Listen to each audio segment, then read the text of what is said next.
is it real? Trying to lose myself on the night shift, outside, yeah. Baby, can you feel me? Come and try it. I'm ready to move for the night, yeah. Trying to lose myself on the night shift, outside, yeah.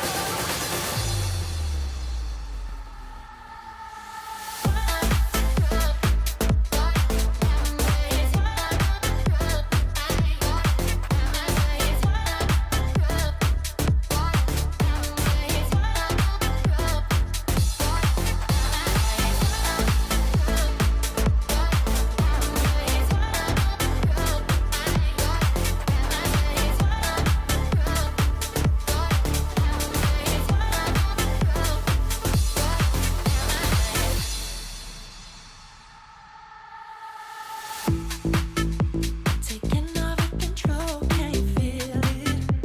Our bodies moving closer, is it real? Trying to lose myself on the night shift, outside, yeah. Baby, can you feel me? Come and try it. I'm ready to move for the night, yeah. Trying to lose myself on the night shift, outside, yeah. Taking over control, can you feel it? Our bodies moving closer, is it real?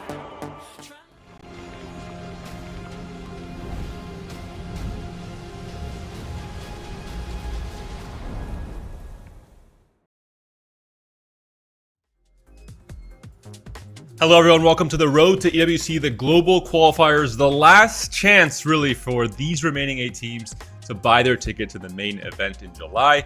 I'm Petrus Panda, joined by my good friend Clement. And Clement, we have a lot at stake throughout these 3 days. Oh boy, I'm so excited to see all of this unfold. This is blood, sweat, and tears for all of these teams. They've been practicing, a lot of them starting from January, forming the teams, finding the orgs, and now they find themselves at the final hurdle. If they can make it here out, 3 teams out of the 8 can still go all the way to EWC. If not, this is where the journey ends.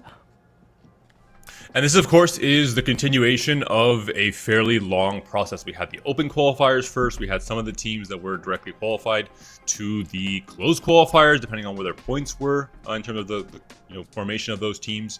But for some of the teams, it's been open qualifier into closed qualifier into not quite being the best of the best in the region and now having to enter as that 4th, 5th slot into the global qualifier. And we're going to have teams from every region represented for the first time in 4v4 for this set. So CN, APAC, EMEA, and Americas they're all sending 2 teams essentially for this weekend of 8. And it's going to be cool to see the clash of these different regions for the first time until we get the main event, of course.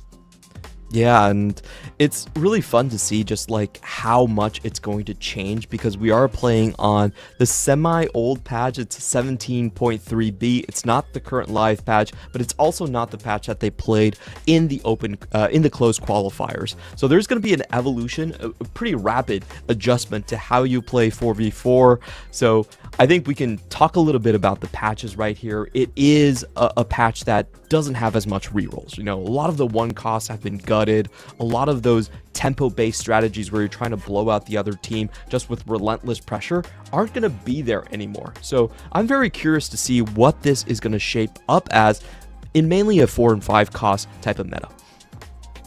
And the biggest evolution, of course, was Xayah being found to be quite strong with the now perfected board with Maokai and Aatrox added in. But it's only playable on some constellations. If those constellations are present, I think we will be seeing, a player from each team at the very least trying to play Xayah in the 4-cost space. As you mentioned for reroll, I think some of the biggest rerolls that cropped up near the end of the patch as well were mostly 3-cost rerolls, which is just harder to execute in 4v4. It's much easier for the opposing team to hold copies of your MFs, for example, and to make it that much harder for a 3-cost reroll to succeed. So I think Lulu and MF in particular are going to be quite risky lines to commit to in a 4v4 setting. So we might be seeing a lot of 4-costs. I think a lot of Corki, obviously. I think we don't have to even mention the name with how prevalent he's been in TFT throughout this patch. And of course, Xayah is a new player and Master Yi as well. But it'll be a cool patch to see in a 4v4 setting, as you mentioned, Clement, because it's the first time we get to see it actually. Yeah, I think I'm going to make some bold predictions. I feel like the go-ahead 2-cost lines are going to be like the most valuable lines in the meta. As you mentioned, 3-cost, they're very easy to deny. If we're looking at this patch, what we did have was sort of the Belveth Akali line kind of form up. Self-destruct is still very good, and then you have the Milio line. So those are the ones I'm going to look for. And looking at the format for today's tournament, not just today's tournament, this entire weekend's tournament, it's a 3-day tournament. 8 teams entering, as we mentioned, 4th and 5th positions from all of the regional closed qualifiers. We will have GSL group formats, so essentially kind of a group with brackets, basically, with the top 2 teams from each group advancing to the semifinals, and then, of course, the finals.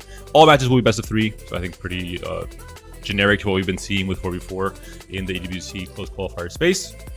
And of course, the top 3 performing teams out of the 8 will be qualifying to the main event, Clement, in July.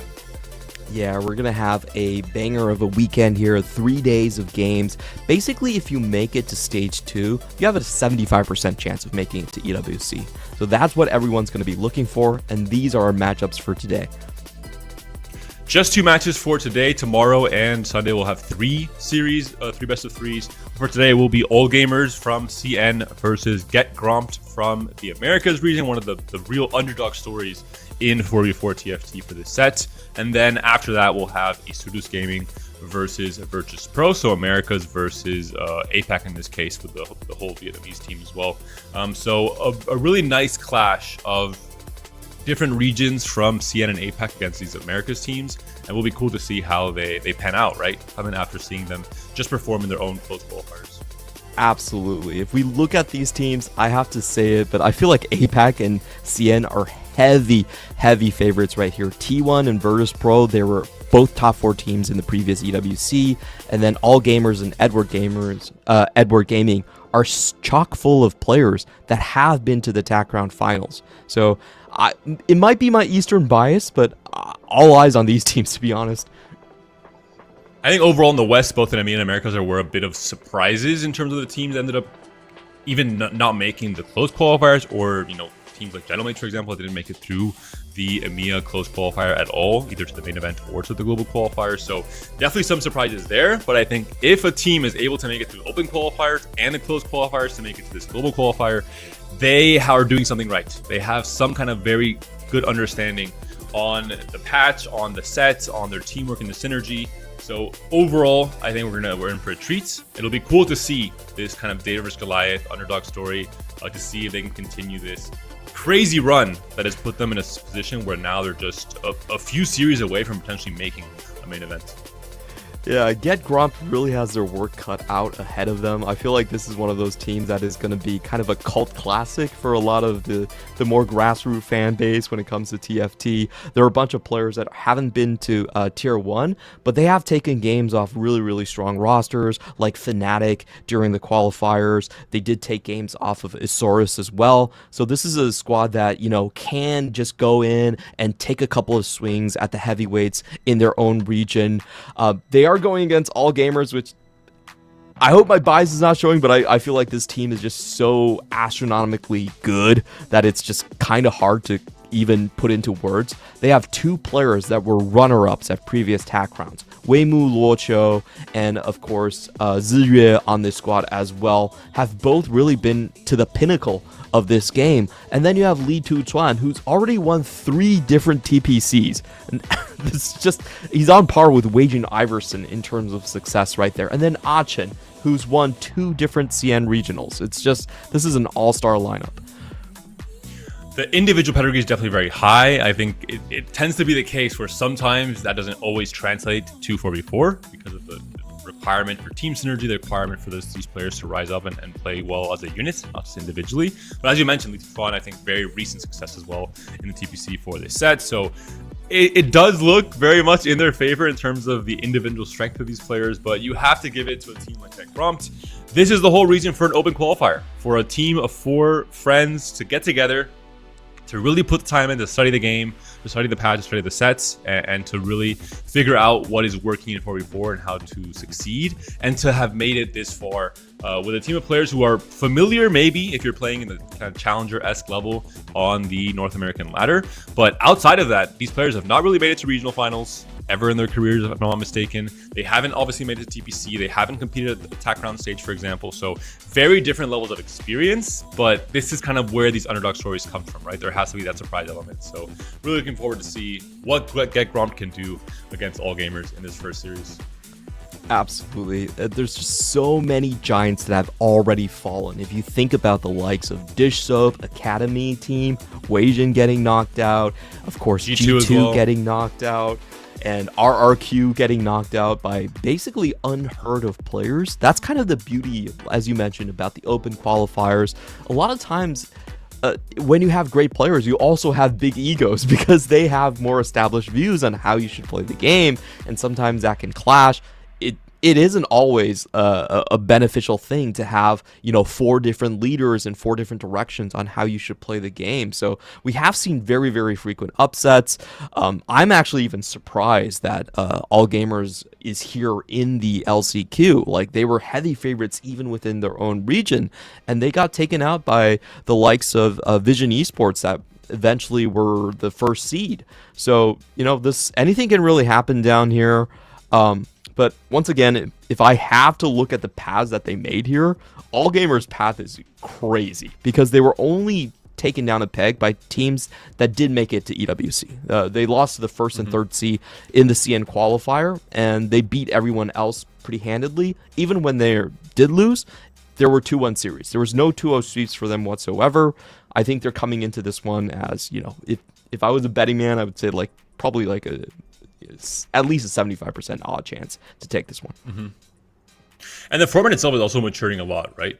This is now the third time that we're seeing WC for TFT, or TFT for WC. And the 4v4 format in particular is not really played in Riot's individual, the main circuit for esports. So seeing the continuous evolution of a format which adds so much more strategic depth to an already very deep and complex game like TFT is really interesting. I think we're seeing even amateur teams who, if they figure out the 4v4 side of things and they put a lot of efforts, they can get a lot of edge because there just is so much more to think about in terms of what lines you're committing to, how to grief their players, what makes sense from just a tempo standpoint and preserving HP, all the small little gimmicky things you can do to find some kind of advantage as a team of 4 compared to playing individually.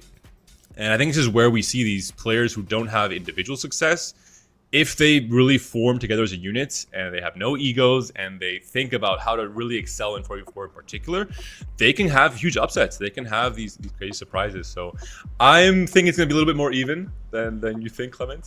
Okay.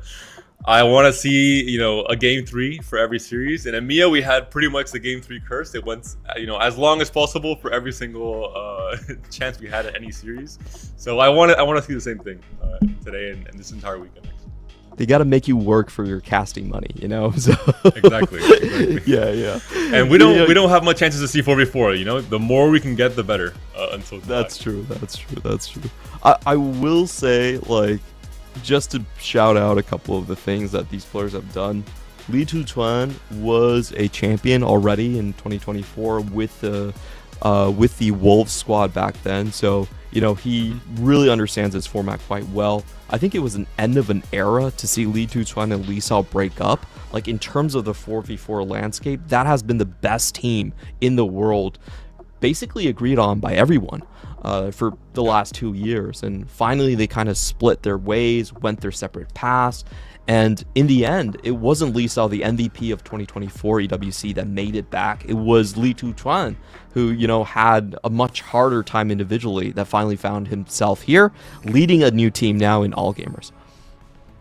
What a way to start off the weekend. We will have the Emblem Ensemble encounter. 3 emblems for every single player and a chance to play some creative TFT. Not just a chance, maybe even a requirement. Right, Clement? Yeah, it's, the patch notes have been pretty obvious. Rogue is definitely one of the strongest emblems. We see that on Zhuye right here, and then we're taking a look across the board. This is great, by the way, for Mino Haxor, which is, leading himself into a very, very strong Corki Riven line. Great Voyager, great meeple way he can print himself into additional copies when it comes to those 7 meeples. As we mentioned earlier, this patch will be 17.3, so a patch that is very, I think, well studied and well known for all these players, for our viewers as well. And it's going to be quite easy to see what emblems you have. Usually in an encounter like this, you're not really trying to play around every single emblem. It's quite difficult to get, maximum value from all 3 emblems at once. But usually you're trying to play around at least 2 of them. That's the ideal goal. And as you mentioned, the Corki spot there looked quite good.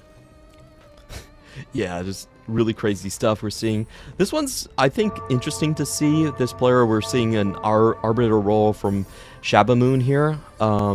Didn't really see which Arbiter he did pick up, but this is leaning quite heavily towards a Marauder Brawler E, but all of his items are AP. So I'm quite curious how he's going to kind of work around the early game here to land in a comfortable spot. Yeah, it looks like it's attacked 3 times for AP Arbiter, so maybe looking at LeBlanc or potentially Diana, but we'll see. Silver Augment start things off onto 1 here. Risky moves, an augment that I've enjoyed a lot this set, I think, especially with the chance to guarantee anvils at the end of the stage, for example, if you have a strong enough board. Even if you don't, if you have a clear game plan, I think it can be strong. Yeah, we probably have a kickstart from Zero already. We saw the 2-star Meepsy appear, so from what I'm seeing, there's a lot of tempo play being selected. Li Tutuan also going to level 4. We have a Gragas 2 on the board, so there's a lot of very, very strong boards out on the field already. And as we talked about for Stage 2, a lot of it is figuring out which players are going to go for the Lost Streak, which players are going to be going for very, very powerful tempo openings. Yeah, we'll check Stargazer for the game as well, making 10 here for Quinn. Stargazer will be quite important to know if Zaya is playable at all. It will be the altar, so it definitely is a very good option for Zaya. As long as you have the Stargazer activated early on in the game, if you're a little bit late to have the 3 Stargazer online, you're going to be late to the sacrifices and to the activation of the altar. So it might be a problem if you're not really already activated by the start of Stage 4. Ooh, and a good start here coming in from Mino Haxor. And I think this is going to lead himself into a very comfortable Meeple, Corki kind of start going here. It's also triple emblem, so it does mean that most of these boards are probably going for the win streak. I don't think we have seen another board that could really grief him so far. It's going to be up to AG to figure out who is going to be the griefer and kind of the open fort to prevent him from going too far. I think by the end of Stage 2 in particular, there will be players that are going to be potentially full opening to try and delay or deny this Anima start. And we have another Anima player here from Achin, so already that's probably going to be the 2 players that can stop him, but Achin does have to use that emblem on a unit. So, it's still like additional 250 HP that you are placing on your board here. And obviously, you can't do anything about the tower. So this actually places Get Gromped in stronger position if these 2 Anima players do face each other.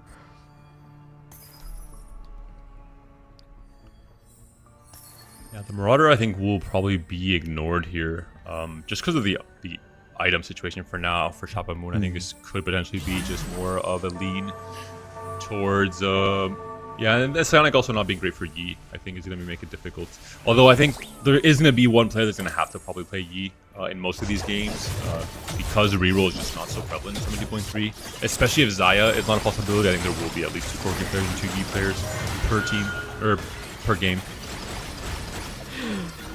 This is interesting to think about. It's so different from the meta we saw earlier in the closed qualifier, which was, in APAC at least, dominated very heavily by 1-cost rerolling. Nongxing, the first seed, basically ran triple 1-cost rerolls whenever they could. Let's take a look at the gods and see if that kind of changes things here. There's going to be a Divine Investment and 4 stars on the right side. 4-cost, excuse me. The forecast should be pretty attractive, especially in terms of finding direction. And especially I think the Ari is a bit slow, especially for 4v4, where the tempo is just that much higher, with HP preservation mattering quite a lot. Yeah, it does seem like mainly it's going to be the Aries, so I feel like a lot of players already know where they're going. They don't want to just risk it into a forecast that they don't need, so they're mainly just going for econ at this point. That's what we're seeing. Do we see any Evelyns? I don't think we do.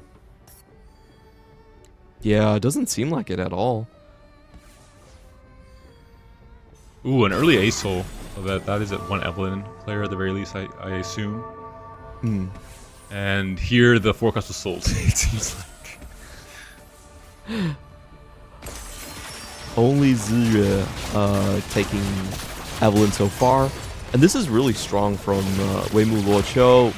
We talked about this in kind of our close qualifier from APAC. Shield Maiden is one of the best augments you can find in 4v4. Just really good early on. And if the Arbiter fits, you can get her online like incredibly quickly. And Weimu Luoqiu even has an Arbiter emblem here.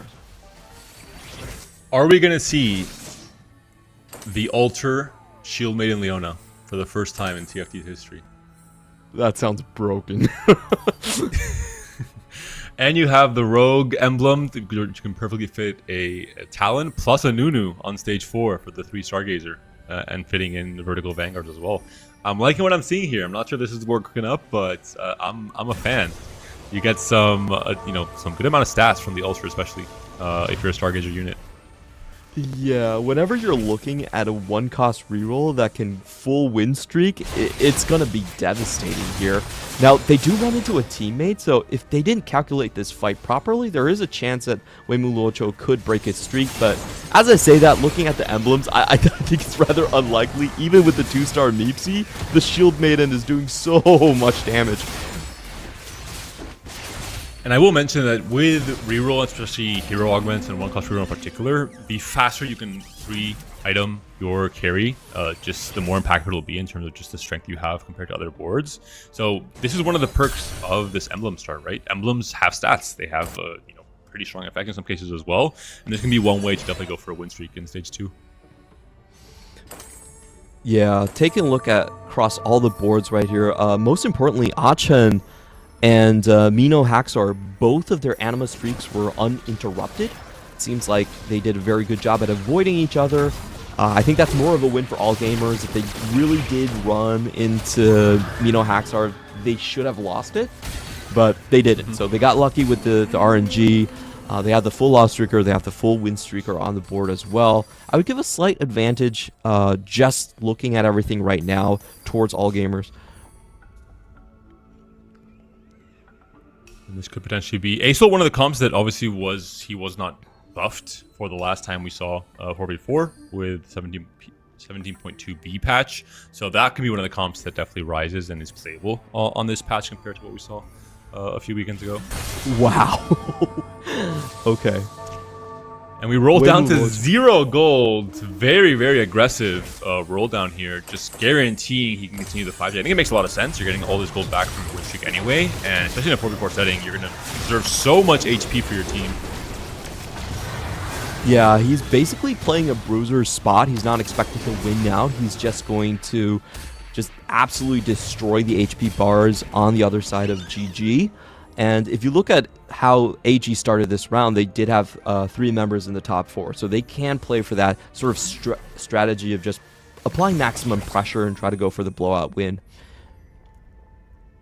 And you can also accelerate the ultra sacrifices, right? If you're continuing to win streak and just get, maximum kills essentially every single round. Now we have the silver augments again, and if you're on the bottom of the totem pole, there is a chance that we've seen a lot of games being swung by loss streak into things like just restart mission, and you get a full new board. We'll see if any of those like very, very high impact silvers do appear here. Doesn't seem like it. Mino Haxor still hasn't been stopped. Oh, I think he actually won a round. Okay, so he did run into someone else. And this is a and I think with anima in this patch, it's not necessarily like your game depends on getting to 400 cash out or 300 cash out, and if it doesn't get there, your game's doomed. I think you're losing anyway. You're kind of playing loose streak into Corky. You might as well get some extra resources from it, but it's not the end of the world if you don't get the maximum resources in the first place. Yeah, typically it's not really about the cash out. It's just about the gold generation you want to play for. We've seen this from like teams like T1, like lock, if you want to play the Corki, you really need the 10 loss streak because you want to roll typically on 4v4 on 3-7, right? Everyone's rolling down very, very early. So without the extra econ, it makes it very hard. And all the reroll players are going to be holding onto your Corkis. You know, the emblems are there. You're locked into your composition. So the cash out, as you mentioned, not that important. But the streak gold actually is quite impactful. Especially in 4v4 when everyone is kind of dotting where your line's going to go. For Achen here as well, the fact he has the emblem, he can kind of not even place it on any unit and just place it halfway into the fight if he sees he's going to potentially lose. Not now, so more in stage 2 to guarantee the lose streak and not have anima in, essentially, or activated if you think he's going to win the fight instead. I'm quite worried about Achen's position here. I feel like he has some of the worst emblems ever. Sniper plus anima just does not translate well into a win-out composition. So this is a player that's basically banking on a massive anima cash-out to save him. If he doesn't get 400, he's not going anywhere with those emblems. A chance for some more chaos. Maybe potentially a 4th emblem for some of these players if they want to sacrifice some HP to get there. If this gave her a Forger as well, it would be definitely very attractive, but not the case. Yeah, I would say, like, you know, there's always a chance you could get 2 meeples and just go for the, you know, get extra 4 meeples, get Wembayama in onto your board. I call the tall one Wembayama. It is Ari as well, so you have a chance to push levels if you're able to go for a vertical trait. It's a little bit more rare. We saw it from Weijin at the last TBC tournaments, and we've seen it a few times this set, but not as common as you would expect in past sets. For sure. Very, very hard to get to. I think 10 Neeple is probably the most common one that we see, but, you know, it's not going to be there. Mino Haxar actually did cash out the 300 and got an AP line. So I think he's in decent position. And we also have GG Quinn going for an artifact right there. Just a normal tank artifact, so quite strong there as well. Naso still putting in work for Shavamoon. 8 win streak now. Obviously, the goal would be to try and go for that 10 win at the end of the stage 2 here. Still 2 players, both the Leona player from AG as well as Shavamoon win streaking here. So maybe they meet at the very last round of the stage 3. An early Corki as well for Z-Way. With the Rogue emblem, one of the strongest win-out conditions on the current patch. So that's going to be a matchup we have to track. We do have Mino Haxar only on 40 HP. There's already Corkis out of the pool. Weimu Locho is basically still full win streaking. He only took damage off of his God selection choices. So there's a lot of pressure, I think, for both Achen and Mino Haxar to kind of find a strong position here. Achen already cashed out as well. Is not going to make the 400. Is just going to settle for the 300, and this is a pretty subpar cash out. He's really hoping for a Reforger to save this game. Yeah, I do wonder what he will actually lead into in stage 4. It looks like it's probably Yi. Not sure what his psionic is in this case, but the holds are mostly for Yi, especially with the Brawler emblem as a potential item on the Yi itself. There's a Sniper emblem without the chance to play Zaya, without Stargazer online from early on. It's kind of not really, doesn't have really a place in the meta. I wonder if he can even make it to 4-2. If you go to 4-2, there's a chance that you can still find like a Reforger in some of your augment choices, but I feel like he almost is forced to commit now. So we'll see how this plays out. He does have 1 round. Yeah, he has to roll now. I think this is like the smarter choice. He's not going to even wait for any of the potential augment choices. He just needs to find a comp right here. Looks like it is going to be Yi. Has not found a single natural Yi yet, though. Has a kindred pair here, not playing the Raw, so pretty clearly just trying to play for a strong level 8 board with Master Yi. That's a huge find for him. He does get the Fiora on level 8. Can bring HP back into his own pool. And we're gonna... So many Corkis and Ramises. I think Achen should have been the Corki player. He's seen like Ramis 3 essentially at this point.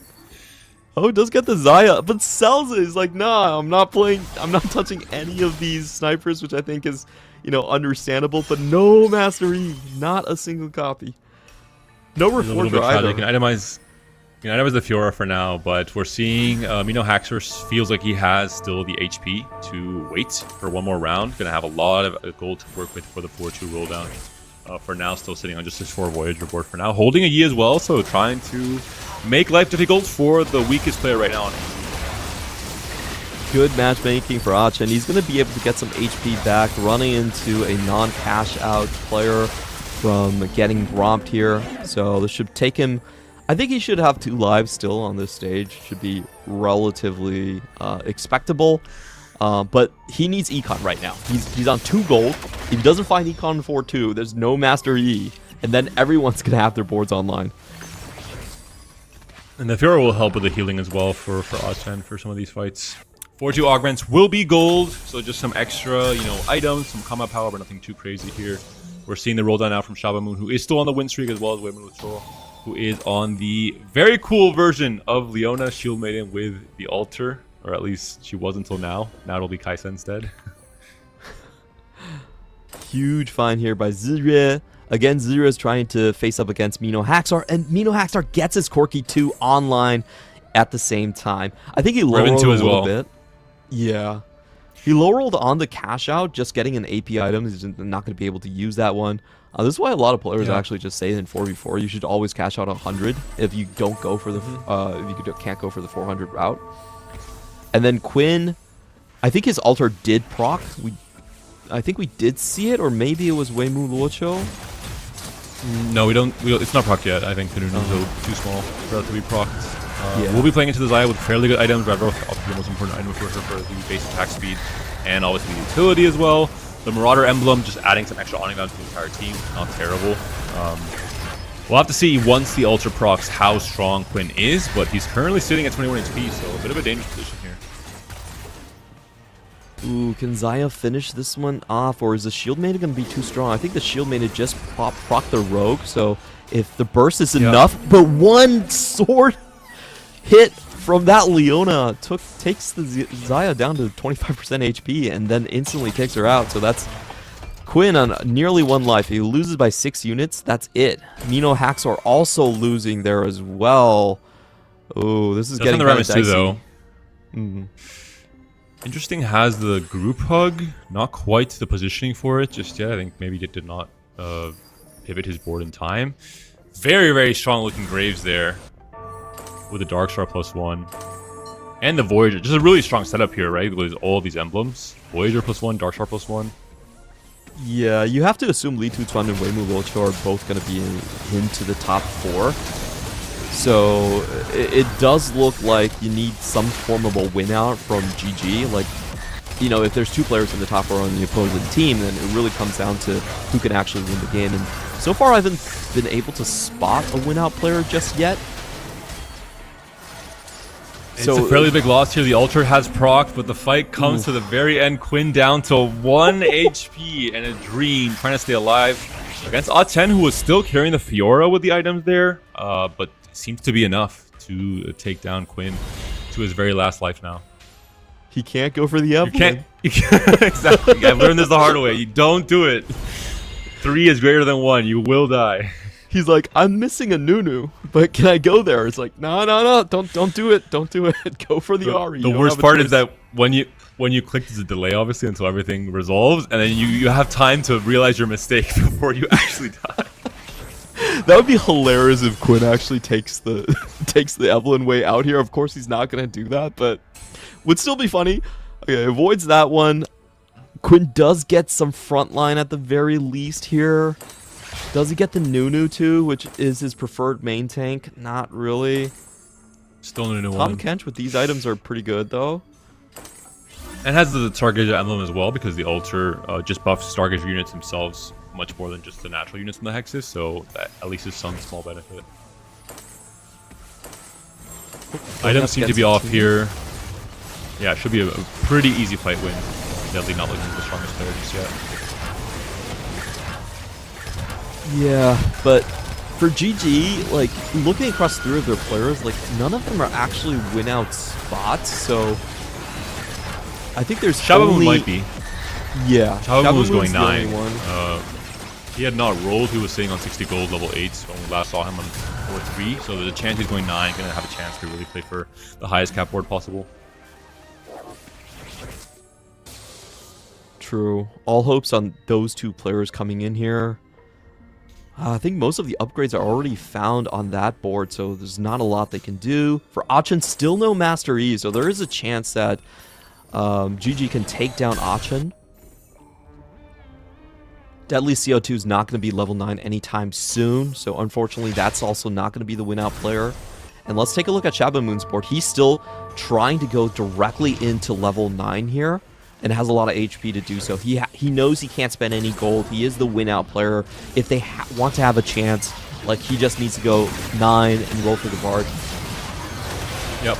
Gonna have a chance to sacrifice some of the HP to his teammates as well, depending on the matchmaking here we're seeing against Haxor. Overall, he is the player who has to just try and make the strongest board possible, right? There has been a Graves that has been scaling for most of this stage 4. I do wonder if it'll end up on the late game board or not. I think he's probably going for the AP variant of Fast 9. That's Quinn going down, unfortunately, to Li Tuchuan. Just not quite the strongest board. Lost all his stage 4 fights. And that'll be an uphill battle now for Get Gromped in this game 1. Yeah, Li Tuchuan really with much stronger emblem luck. He had 2 Dark Stars on his board at that point, and Dark Star Asol has been kind of the go-to AP line that we've seen throughout the second TPC tournament. The board was just so much stronger, even though the Xayah was already fully kitted out. So unfortunate there. You know, we're getting a look here. Just perfect emblems from Li Tuchuan. I think he did have a Reforger because you can't get 2 Dark Stars at the start there. Yep. So, you know, this great setup, very, very strong win-out potential. I think he will overtake Weimu Luoqiu at the very end of the game, but it might not even go to there, you know? Like, GG, there's a very strong chance that GG just has 3 players getting knocked out into the bottom 4. He did pick Evelyn as a second God Boon, so he got an emblem from there as well. Potentially that's where he got the second Dark Star emblem, but he could have also gotten a Reforger, which is why he picked the 4th emblem, and then had a chance to just have a higher hit rate while sacking or replacing his weaker emblems. But still, a very strong board to end up on. Obviously, Dark Star +1 is one of the premier emblem lines overall in this patch. Dark Star plus Voyager. When I saw that spot, I was like, yeah, Li Tuchuan's going top 4. No question, no doubts about this. Weimu Luoqiu, also knowing because he has so much HP, and if they make sure Shabamoon is in first place, they're most likely going to win the game. He's also just coasting to level 9 here, so, you know, very comfortable positions from AG across the board. Good thing for GG is, though, the 2 strongest players on AG side are fighting each other. They're not going to have as much pressure in the bottom, and there's a good chance that they can take Achin out. We talked about Achin's emblems, they were terrible, and he didn't find a Reforger, didn't find a Master E early on. So Li Tuchuan and Achin both taking losses here does open the door a little bit. Finally. Does have now the Yi2 finally online, as you mentioned. 2 losses for some of the AG players. Li Tuchuan and Achin now going both down to 1 life each. The goal for now for GG is just to make sure they don't have 3 players in the bottom 4, or else the game is instantly a loss, obviously. And then they can think about where the top 4, where they should be for each player, of course. We kind of need, or they kind of need Shabamoon to clutch up and be that win-out player, but he's now sitting on the big HP. And it's very Potential critical. team kill here. Yeah.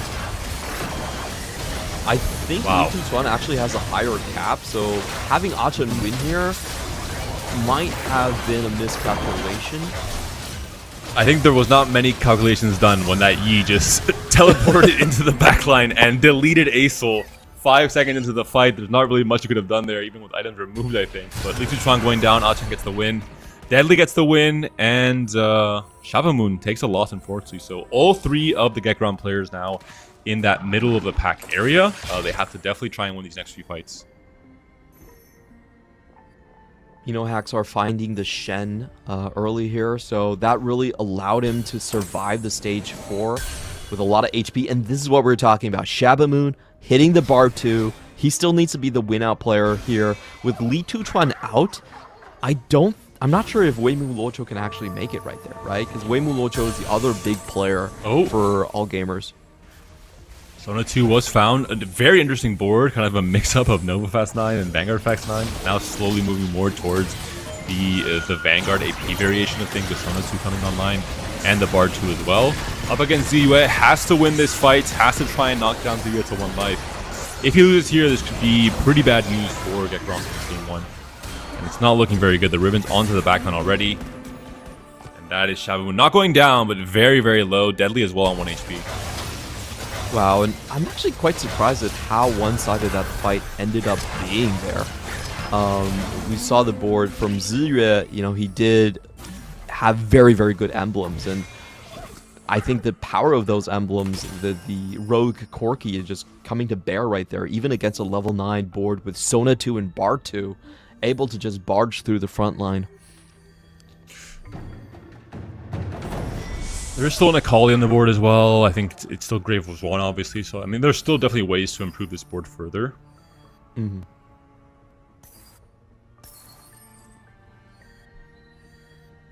But Ziyue just taking up the mantle of Li Tuchuan going into the win-out condition is just very surprising for me. Shabamoon does find the Graves too, but did he actually fill out correctly? 8 out of 9. Oh, we'll see if that'll be the curse. It is going to be a team kill regardless, but I think Shabamoon is going to have a chance to be the stronger player, especially with the Graves to upgrade and the chances he's going to scale further. That will be Deadly going down here. What happens? Does Achen also go down? Oh, okay. He does. So for GG, they need a 1-3 here. If either of their player goes 4th place, then the game is automatically over. We do see some potential HP trading here as well, with Wimulo trying to keep Ziyue as healthy as possible to, as you mentioned, make it to the matchmaking. Could throw a wrench in the game plan for GG. Shabamoon has to stay alive and fight for that 3rd place position as the first goal as a team. Yeah, I think Shabamoon should be able to take down Weimou Luocho, but the Corki mirror matchup is going to be the most interesting one. It's the cash out versus the godly emblems here. And the Leona movement, I think, is also a bit unpredictable in some cases. So there is some danger that even if your board is stronger, if this Leona moves onto that Bard into that Sona at the start of the fight, using the Graves as a bridge, for example, we're seeing here, that could swing the fights completely in favor of Weimou Luocho. Where is this E gonna go? This is a big question. Okay, she does move away, so this leaves time and space for the backline carries to dish out as much damage as possible. Looks like it's not going to matter either way. I think the board seems to be just a little bit too tanky from the side of Weimou Luocho. That is going to be Shabamoon going down and not able to secure at the very least that 3rd place position. Yeah, and this does mean that mathematically All Gamers has already won the game. It was great turn by Mino Haxar to kind of survive the 300 cash out. Even though he got the AP cash out, he did get the Shen very early on stage 4. It stabilized his board. He was able to get the Corki too. So there was a good turnaround from GG on some of those losing spots. But I think we identified pretty early on is that they didn't really have the juice for a win-out player. And All Gamers just had much more comfortable spots when it came to just securing 1st place. Even the comparison of the Xayah board, for example, obviously the Leona shield lane helping a lot, but Quinn's spot looks just very forced to play into Xayah. From not the best emblem synergy, especially a little bit late on the altar as well, not having it for the start of those stage 4 fights. Deadly as well, kind of on a pretty average looking AP flex kind of board that is not going to outright win you games like a Yi board can or a Corki board can in the right conditions with emblems especially. So overall, I think just the setup, as you mentioned, from stage 2 and stage 3 onwards just looked better for All Gamers as a whole. Yeah, and that's just what you have to play into sometimes. I think a lot of these Ross start encounters they're quite heavily RNG, and Weimou Luocho just getting the best silver in 4v4 and made their life incredibly difficult. I think the willingness to roll down to 4 gold at the start of 3-1 was a really, really nice touch for him. Yep. He identified, I just pinch out the Lost Streak players. They're not going to even have a chance to find a way back into the game. The AP players not getting to level 9 like Deadly CO2 just means that they don't have a win-out condition. So well played there by All Gamers, identifying their win conditions and making sure they keep the door shut. And not just that, but you kind of want one player on each team to go into the strongest lines to kind of make sure it's not too easy to hit the upgrade. So the fact that he can transition and pivot and make sense of a shield mid Leona game and combine it with a Xayah board and the altar to make sure he's holding Nunus, to make sure he's holding Xayahs on his roll down once he makes it to level 8 to make Quinn's life more difficult. I think it was really cool to see. And even using Leona as a stargazer in the mid game as just a way to have 3 items on her. I think it was definitely the most creative and I think a game that should be rewarded. Should be way more close from all of them. I really want to try the rogue Leona at least once this set. This is like, the strongest it's ever going to be. It's pre-nerf, there's 40% Omni Vamp after she procs that one, so she's an absolute assassin directly into the backline. Seems like a lot of fun to try out. This is the strongest this Leona is ever gonna be. And congrats to all gamers for taking this one down. Mino Hacks are now just playing for some pride. It's also a strong setup for a Corki, right? Even the Challenger emblem, where you don't have a Challenger trait activated, but it does give some extra healing on kill to the Riven, so it's an okay emblem to hit, even if without any trait activation, especially. Yeah, just having a little bit extra combat power. Now, Weimu Luoqiu, can he take down Mino Haxor? He's trying to outposition with the Xayah. Is there a way this Leona can find the backline? Looks like she's taking the scenic route. And the Corki's diving away from her. So sometimes the Corki RNG can doom your Corki comps. But not this time.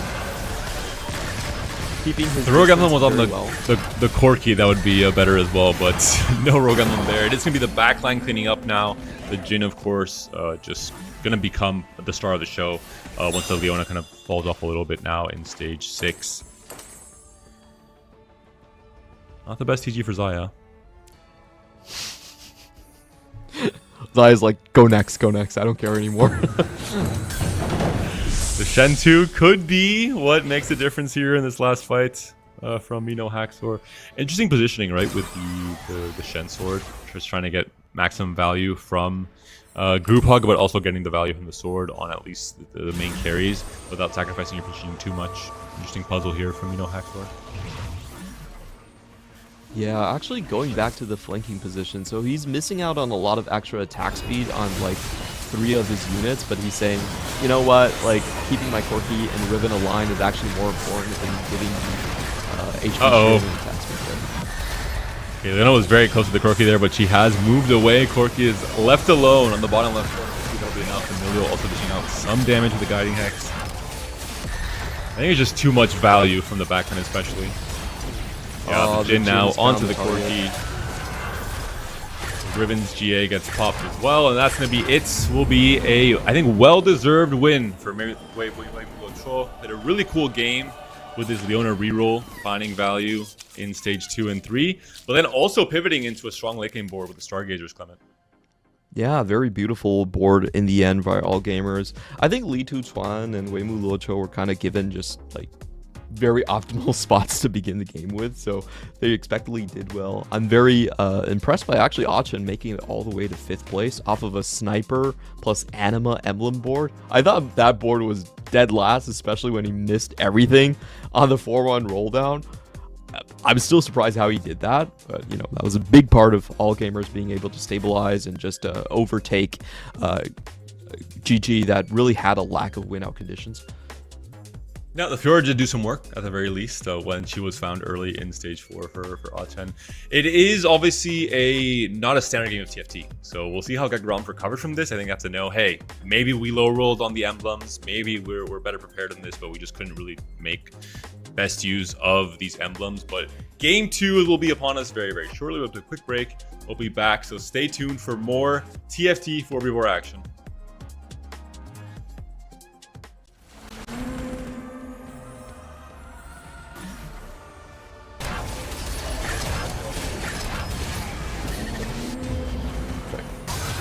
Perfect, thank you.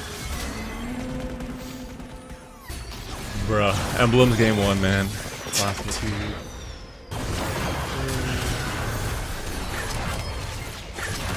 Yeah, Deadly CO2 and Quinn is like, I don't know. I feel like you're kind of dead from the start. So And the Shabamund transition did not look the cleanest. Didn't I call you on the board for like 2 rounds? I'm actually surprised you won those anyway. But Human body was built to move. Not trapped at a desk in one singular posture for 12 hours a day. It's time your chair evolved. This is Secret Lab Titan Evo. Ergonomically engineered for you, gamers, hybrid workers, artists, backing your every move.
Welcome back, everyone, to the road to EWC Global Qualifiers. If you're just joining us, don't worry, you only missed the first game. There's still a lot of action left for today, but All Gamers is going to be 1-0 up against Get Gromped, the CN team up against the Americas team. It was Emblem Ensemble, the encounter, so a lot of extra variance potentially added in with that first game. Will seem to be a more standard game of TFT coming up in Game 2, Clement. Get Gromped, they just have to, ball that one up and just toss it in the bin. They just got more dogged, right? Unlucky emblems right at the start. Wei Mulocho off to an amazing one with perfect emblems, Arbiter, and then Shield Maiden. I mean, there's not much you can do against an opening like that one. So I feel like mentally it's pretty easy for Get Gromped to kind of just focus in.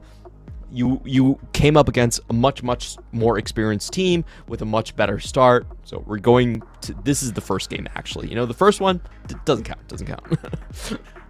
And it does have to feel bad because all the prep you can possibly do, you can't really prep for the emblems you're getting from that Emblem Ensemble encounter. So it just makes it hard to say, hey, we have this perfect strategy and perfect way to execute on 4v4 for this patch. Let's execute in this game one, and you can't really do so. I think it's a little bit frustrating. But as you mentioned, I think you have to move on. I think you have to have the mental fortitude to bounce back from that game, to potentially try and force a game 3 by winning this next one, and we'll see No. if that's the case. No, please. No, my God. Okay, I take it back. New plan. We have to roll with the punches and hope you high roll some better emblems in Game 2, because we have another Emblem Ensemble. It has to feel terrible if Get Gromped feel they have low roll emblems, because no matter what you prepped, how can you expect it to be 2 emblem encounter games back to back? That's crazy. What are the chances of this? This is like, it has to be like 1 in 600 or something. No, it might be even much higher. But back to back, it just means once again we're gonna have to take a look at everyone's spots, and a lot of things are gonna be decided on 2-1, unfortunately. That is absolutely great. We see a sniper emblem here yet again. This time looks like it's for Ziyue, and a Bastion emblem. Key thing is a lot of the emblems in terms of forecast lines will be leading into the Yi line, just because it's a good item holder. And this is why I'm going to petition EWC to change all the matches into best of 5. And the way you can do that and still save on time is actually just tell the players, once you're mathematically eliminated, you have to get out of the game, right? We're going next. So play best of 5s. Make sure you don't, determine the matchup just based on double Ross games. Ooh, it's going to be spicy. Anima, yet again, a possibility for 10. One of the Anima players last game as well, with the emblem here. Doesn't have the units for it just yet. A lot of gold actually on the bench here, and a prismatic augment start on 2-1 for our players. So going to be a very interesting game of TFT, Clement, as we see what kind of lines players think they can go for with the emblems they have, and the augment combination here as well. A lot of communication happening and is required on 2-1, especially if you're going to go for like a lot of those fast line compositions with big econ augments. I think that's what a lot of players are talking about. For Lee Tutuan's spot, I feel like Build a Bud is actually just fine here. He doesn't have a very clear direction. His emblems don't point in a specific way. Might as well just play tempo. Oh, he's going for the flip. The Golden Gamble doesn't get the Radiant, gets 2 items instead, so this is considered kind of a 0.5 AP low roll in terms of just the power of the Radiance. That's ballsy. I'm not sure about the flip on a Rost map. Going all the way RNG.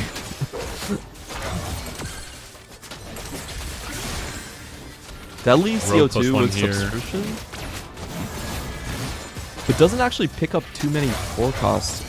Does get the Kindred though. That's important. He was looking for the E. That would have been the main prize. Yeah. It is going to be the Sympathetic as the Psionic. So not really the best spot to play Yi, but sometimes your emblems kind of force you into that direction, right? With the water +1. Yeah, still a very well-established spot. We haven't seen anyone that's going to contest in the same line. Achun once again with an Anima sniper start. I mean, I feel like Achun's just cursed. He even gets 2 of the same emblem, and they're the worst ones. Yeah. might have to play into maybe just Darkstar, right? Without the Darkstar +1, and hope he can find a way to get some kind of emblem synergy or emblem creation with the chance to find Darkstar on 3-2 potentially to make best use of the Voyager plus a sniper. How unlucky do you have to be to play double Rost and hit the worst emblems back to back? That's actually so impressive. I will say Ozzy actually went 5th place last game, which is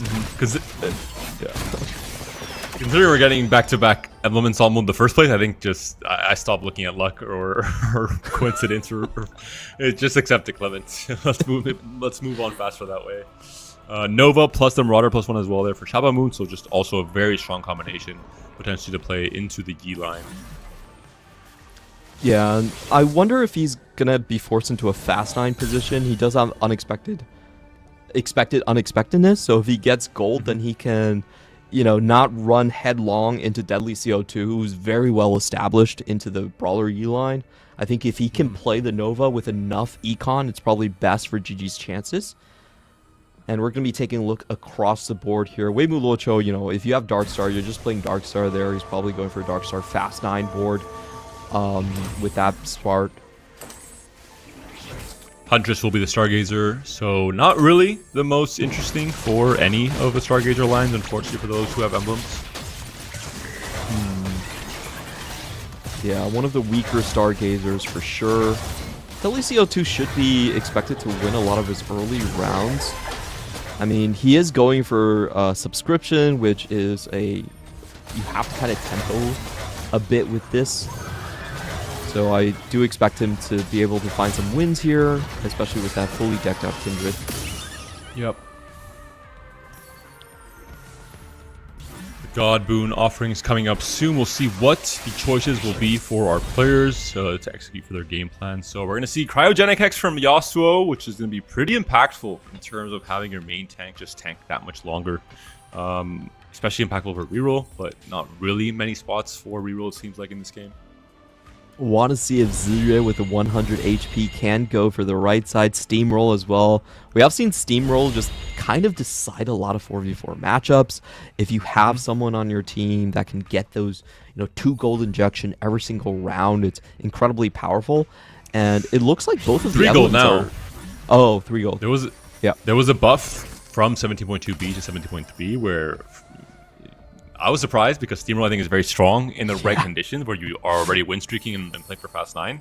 And you just get the extra gold every single turn if you manage to maintain that win streak to continue steamrolling the lobby. So, as you mentioned, very, very snowbally God offering.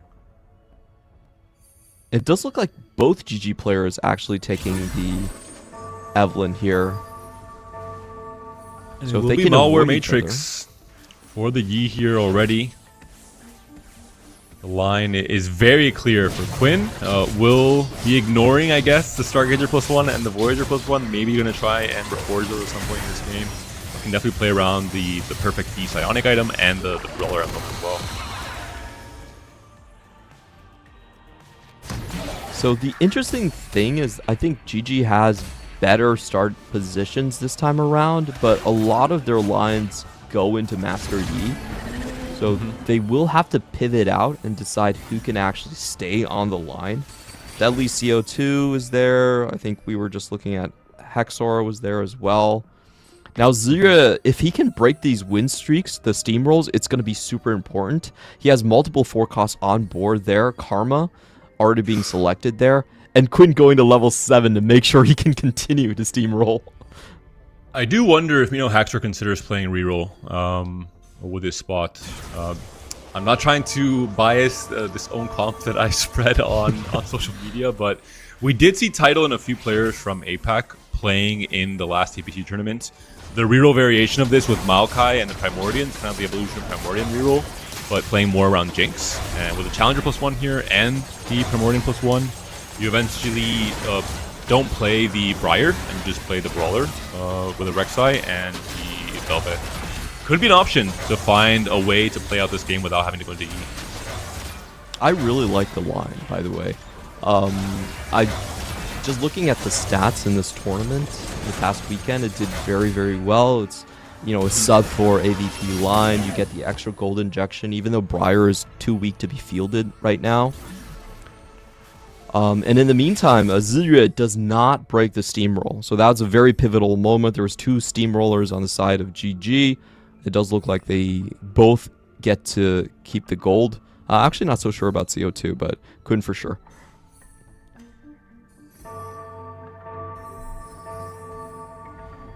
Oh, CO2 keeps it as well. Wow. 3-win streak here.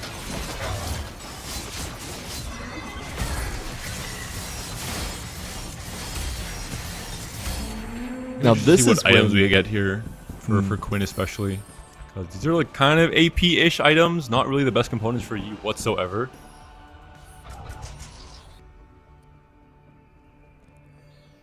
it also is at what cost for Quinn, so it's going to be spicy on 4-2. Sometimes if you built a board, but the game wants to take you in a different direction, you're kind of forced to go along. So we're going to have to check in on 3-2 with Quinn for sure.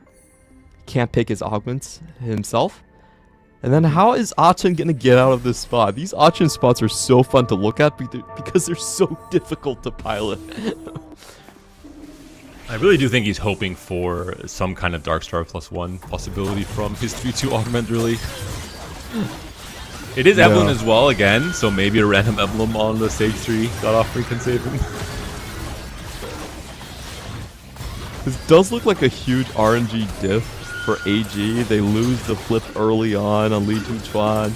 There's, you know, multiple steamrolls on the enemy team. Achin gets the worst possible emblems in the Even game. a branching really out for have to work Achin that out. would be crazy if you can find a silver augment here and find branching out with an extra emblem and a reforge. You can just full reforge everything and hope for the best. But it will be gold augments for Quinn. Not The bad. illusion of choice. It will be solo played, and not, as you mentioned, not a bad, especially in the setup, right? You have a Brawler Leona with the Warmugs already, so the extra resists are just fantastic. And definitely going to help, I think, extend the win streak for Quinn here. Most likely will be win streaking all of stage 3, I have to imagine. Yeah, could have lost his entire board. So, you know, this is actually a much more preferable outcome. Doesn't insta lose the game. Isurus going to be forced onto the Corki line, but looking at his emblems, he's basically only using one of them. And actually, he's not using any of them at the current stage to increase his trait counts. So, long road ahead for all gamers. You could play a different variation of the Corki board to fit in the Gnar with the sniper. I'm not sure how worth that would be and exactly how you would sacrifice in terms of what people you would cut out. Yeah, the Gnar is definitely a great call out in that situation. Arbiter is probably just way too far to fit, so a lot of these players on AG, I feel, are looking for reforgers to save their game plan. Meanwhile, Quinn is just rolling in gold.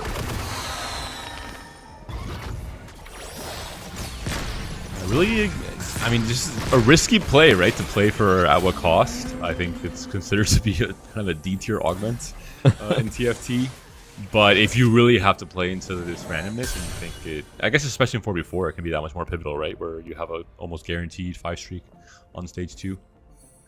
Yeah, I think there's a high chance that he saw the Evelyn and was like, you know, if there's ever a chance this augment works out, it's here. It's here with Steamroll. And he was rewarded by more dog. Group hug for Achin as well, so no chance at finding any kind of reforgers. Is going to be pushed to level 7, staying above 30 gold here, playing for just an AP flex board for now. Using the emblems the best way he can, but really just making the best use of Shimmer Skull Essence, I think, is definitely one of the reasons why he has this much gold at this point. Yeah, and I'm actually fairly impressed with Achin in terms of his stabilization. His HP is healthy enough. He's still able to win rounds here despite not being able to use much of his emblems at all. There's 2 emblems that he's just not using. So, again, a really good turnaround and just shows you the consistency of these players, right? Like, Achin is a player that has won the TOC 10 sets in between at the regionals for their region. So, very strong performance, very consistent player coming into it. Solar Hex offered 4 Yasuo, so just especially good for just applying the burn and having some more magic damage, especially for the AP wards. On the other hand, another random emblem. It's going to be kind of interesting. Embrace the chaos. That's what some players are thinking. True. The good thing for all gamers is that both Quinn and Deadly CO2 have lost their Steam rolls. Not really sure how that happened. Quinn seemed to have a very strong board. So it looks like we know Haxor might be considering playing into Misfortune. This could just be obviously an item holder for now. As you mentioned earlier in stage 2, I think there is some issue around not everyone can play Yi, even though they have the kind of the spot for it on Get Grumped. So I'm curious to see if this is a potential game plan that we know Haxor's considering. He's not rolling on 7 at least. Probably wants to see the PvE round before he fully commits on direction at this point. I think all gamers, their boards don't look that strong, so you can kind of wait, see what you natural before you pull a full commitment here. But it does look like Challenger Misfortune is probably the most likely line. They're just not rolling for it yet. It's just hard to commit. We mentioned earlier, 3-cost reroll in particular is very easily griefed when there's 4 players in the lobby trying to deny you the chance of hitting your 3-star. No matter how much gold you might get from the Gamblers Blade and the Moguls here. Weimu Luocho, ooh, 33 HP. We knew that he wanted to go for a direct fast 9 with upward mobility, but I'm not sure if he's actually going to have the gold and the runway to do so. 4-2, if he hits another econ, he's probably going to take... can he take 2 losses in this case? I actually feel like he probably should roll on 8 here. I think you'll have to roll for 6 star at the very least to stabilize. That should put him ahead with these emblems in particular. Put him ahead of the most of the lobby. I think especially with just Kaisa 2, that can be enough to coast to 9. Yeah, but he can't do it on 4 dark star.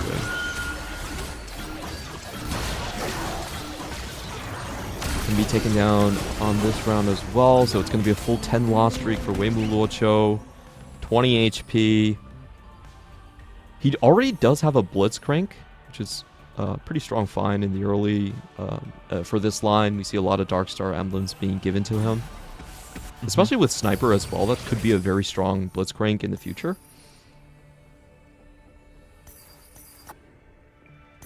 We're seeing now, yeah. Some of the board's still happening. I think that is going to be a pivot transition round for Weimu Luocho. For me, no Haxor does have the MF2. We'll have to see if that'll be the consideration going forward into stage 4. Chen has the early ASOL as well with a Voyager +1. Just playing kind of an AP flex-ish board around the Vanguards for now. Still very impressed with Chen's stability and just his consistency under pressure. Now we're going to have a big roll down from Hexar, I think.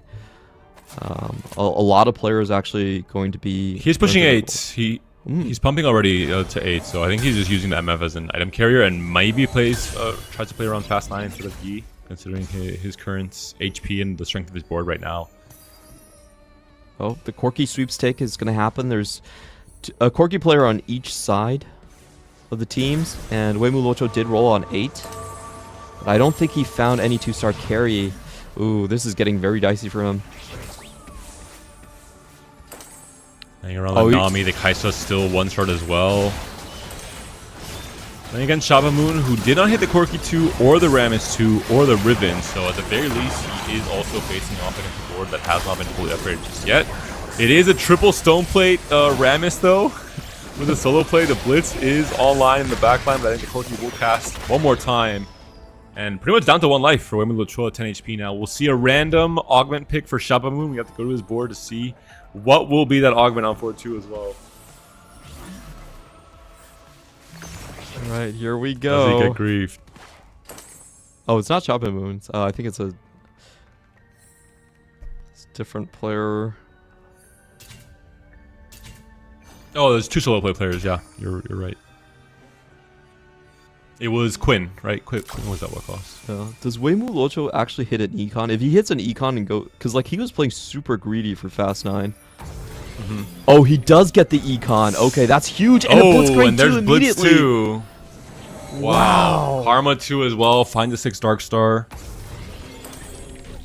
Gets the emblem online onto the Bard. Still a Bard 1 for now. He played This that completely so changes risky. the outcome for all gamers. Their weakest player now suddenly is for sure the strongest player in the lobby. Still no Bard 2, and Bard is going to be the Dark Star emblem holder for now.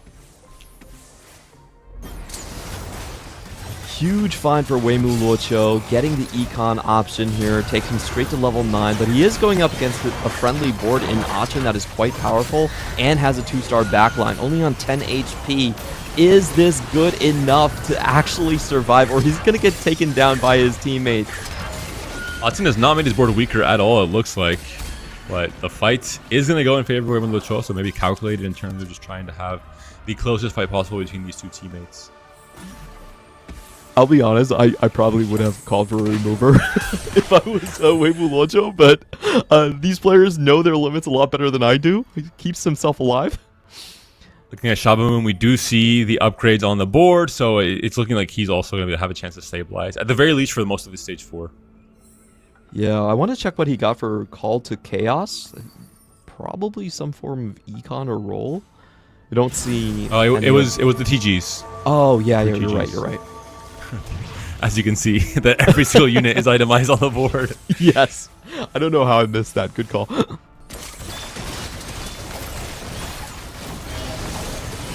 Not sure where Nino Haxar is going to end up here. I feel like he actually vacated a playable 3-cost reroll spot. It looks like he pushed to level 8, but is just playing around the MF for now anyway.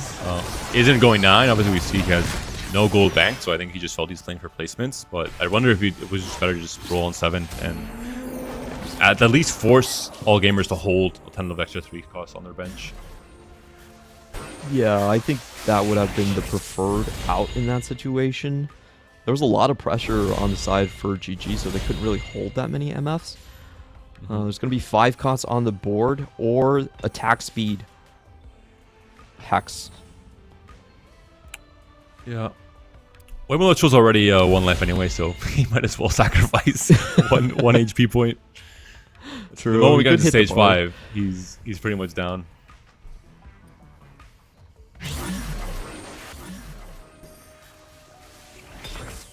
Yeah, the board is just looking just way too strong here. It will be 5 blitzes now.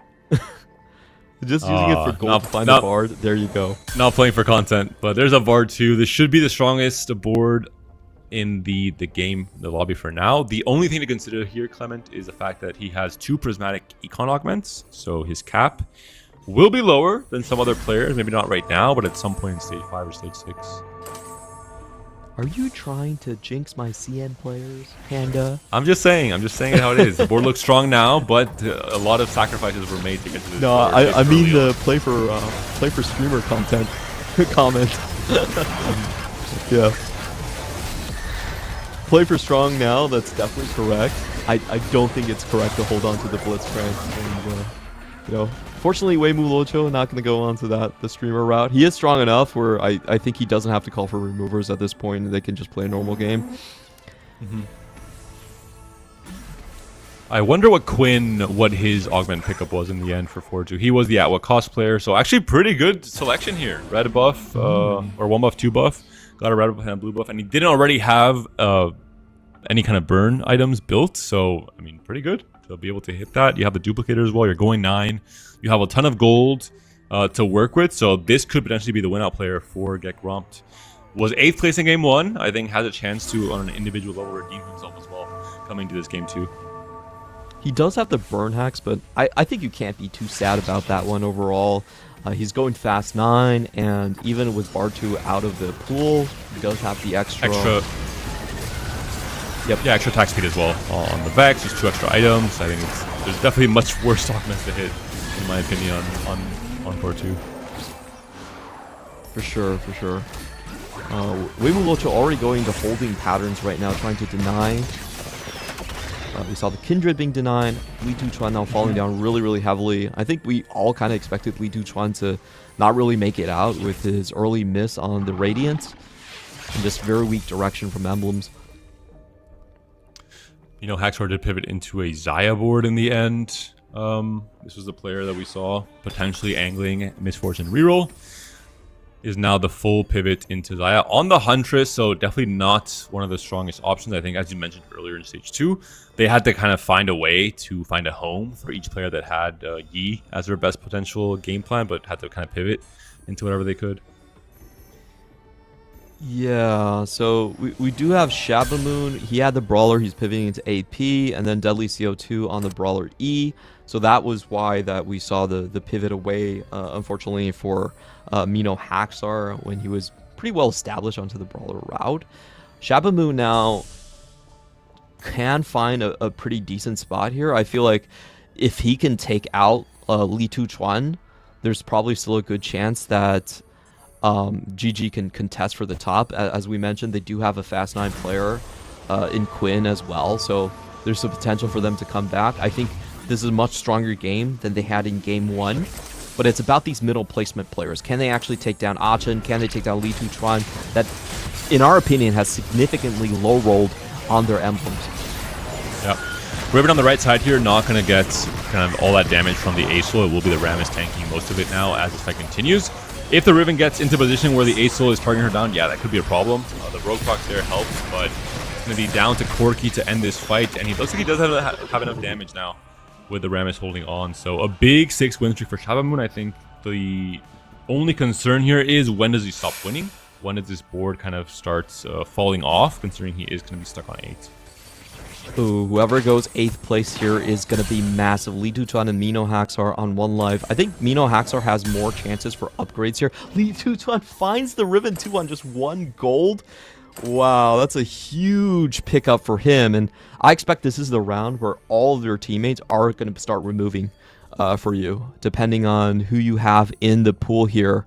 Mino Haxar has 2 AG members in the pool. And if he goes up against Weimu Locho, who probably is the strongest one, oh no, that's pretty bad fight RNG. Going up against the strongest board here means that there's a very high chance you lose the most HP and go 8th. If he kills enough units, potentially has a +1 HP lead right now on Tuchuan, but again, the board looks so strong from Weimu Locho. The board is quite the opposite, I think, for Mino Haxor. Have a subpar Xayah setup. It will be a pretty big loss here. Li Tuchuan also goes down, but by 1 HP, Mino Haxor takes the 8th place, and Tuchuan takes the 7th place, so all gamers already slightly ahead in this game too. Yeah, and typically when you take an 8th place like this, you have to then be forced to win out, right? Oh no! It flipped! It was a delay HP counter! So never mind, we take it back. Small lead for Get Gromped. Mino Haxor takes a slightly, I guess the same loss, just he was ahead by 1 HP in the first place. That's huge. I hate when that happens, by the way. It's just in 40. That was more delayed than usual, though, no? That was so late. Now, Weimu Locho is expected to rise in the HP totals, considering how strong he is. I think even if he's lowest right now, it's not going to be the case going forward. I think especially for Shabamoon and Deadly, who are playing on kind of the standard level 8 lines with Corki and with D, it's about where they start falling off in this stage 5. Yeah, taking a look at this fight, I do think that you have a significantly better setup on Shabamoon's side. Rogue Corki very, very strong. Early game, good items there as well. And as I say that, the Omni Vamp is going to come in. We got it, we got it. Go down. Fight prediction correct. That's all that matters. Deadly goes down to 6 HP, has the Brawler Yi, has the Maokai holding on the line, has an interesting setup, right? 6 Brawler, 4 Psionic on the board here. I think GG pivoted their positions well. You know, we called this was going to be the strongest Brawler Yi board. Everyone kind of vacated the position for him. He did roll very, very deep for the Master Yi. We saw him was getting denied by Achin here, but still hits everything in the end. This is a potential board that could go up against Darkstar then. Does have Quinn in his matchup. Quinn is the Fast 9 AP player who picked up At What Cost. Has been losing a lot of HP despite making it to 9 and finding his upgrades. This could potentially be another GG player going down here. if Deadly ends up going out. Currently sitting at 6 HP. It could be a pretty hard position for GG to come back from, right? With Shabamoon and Quinn not being the healthiest. Ooh, yeah, unfortunate. Deadly CO2, I feel like he had a chance to come out, but he needed a little bit more time on that one. Unfortunately, not going to get it. Runs into teammate here. So that does mean that there even is a chance that GG goes 3 bottom 3 here. I think we're looking at Zera's board. This is a very strong board with suddenly a lot of upgrades into the Shen. And finding very good items for the Riven as well. The Riven was holding tank items before this, but now he's kind of fixed all of that. We expect Grimilicho to win, so this is the real player to look out for. If Zizue can win the next 2 rounds, and we see a player like Quinn or Shabamoon drop down into that position, that would be game over as well, right? That would be 3 players from Gekrom in the bottom 4. So he is the player right now holding the line on this court comp. As you mentioned, big upgrades with the Shen 2, now also a 3rd carry on this line. Riven's in the backline as well, so just a huge win here for Zizue. Achin does take a big loss here. How do the GG players do? Shabamoon now down to 10. This is very similar to the situation we had just a couple rounds earlier. It's going to be between Shabamoon and Achin. Who has the strongest board? Who can take the less damage? Shabamoon now still with a pretty sizable lead. 3 HP at this stage is incredibly important here. But he doesn't have any of the Shen, so it's kind of missing some of the major upgrades for that comp. I do think his board looks like the weakest. Actually, Achin is also pretty weak, so these 2 boards are, you know, they're on very, very similar footing. And it's just about communication about if the teammates are the matchups you run into, can you get your teammates to sacrifice units to you? Yep.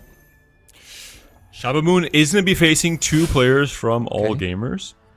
So we will have no removal of items, obviously, from the side of the All Gamer players. They're going to try and take down Shabamoon here. If Shabamoon goes down and Achin wins this round, then that is GG for not just this game, but for the series. That will be All Gamers taking a 2-0 lead. So pivotal round coming up right now. Start of stage 6. This is where this series might be decided. Yeah, we see the last second swap of items trying to get everything onto. Oh, but it's facing the strongest player in the lobby, Weimulucho, who's had an incredibly strong Dark Star board since the very start of stage 4 almost, when he was able to go level 9 and find the Blitz 2, the Bard 2, all of his key upgrades. The Loki board, I think, cannot really stand to fight a board like this, if I'm wrong. It doesn't even look close, to be honest. Already onto the backline. That's a massive And loss won. for Shabamoon. That's going to be congratulations. it. Gekrom in 5th, 6th, and 7th, with Quinn also losing that fight. So as you're saying, Clement, All Gamers takes this game 2 and takes the series. Very well played by All Gamers. I've just been consistently impressed by Achin. Being able to dig himself out of the same hole twice in a row is very, very impressive to me. And then Weimulucho, I think this game really came down to that 4-2 augment. Like, if 4-2 did not provide him with Econ, I think he was dead. You know, he was basically, he took an extra round of damage to bet on Econ on 4-2 and be able to go level 9. Does get rewarded with the invested and is able to stabilize off just 1 single life. We thought his game was doomed. He was in this kind of awkward spot of, I'm trying to go 9, I don't have the goal to do so. I'm on 1 life, I don't have the time to do so either. I can't sacrifice my HP to get there. What do I do? And then suddenly invested. Not just giving the answer, but he also found the right roles, right? The right upgrades to stabilize on. He was on 12 HP at the time. So pretty insane swing of events for All Gamers and for Weimulucho. Kind of the hero of this series, right? The Leona game, I think, was really cool. And this game, I think, was also very well played. Yeah, he knew the risks that he was taking, and he executed it quite perfectly. I mean, they did have that 1-game buffer, so a lot of times when you have that chance for an instant win out, you can communicate to your team and say, I'm going to do this play. There's a chance we lose, but there's also a chance we win on the spot. We already have a 1-game buffer. Let's just go for it. And sometimes, like, it's a team decision. Sometimes it's just a player decision. But anyways, All Gamers, they made the right call. They were rewarded. That double Blitzcrank shop was crazy for him. It was. And once we saw that, it was just like, okay, he's probably going to win out. Also, just really insane, we have to talk about it. There is a certain asterisk on the series with the fact that it was 2 Emblem Ensemble games back to back. Some, I think, probably the highest variance setup you can have in TFT, really, in terms of competitive setting. So it's really hard to adapt to that and try and make the best game plan possible when so much of it is dictated by the emblems. Of course, there will be another chance for Get Gromped to try and fight their way through this tournament, despite these 2 games and the variance that was added.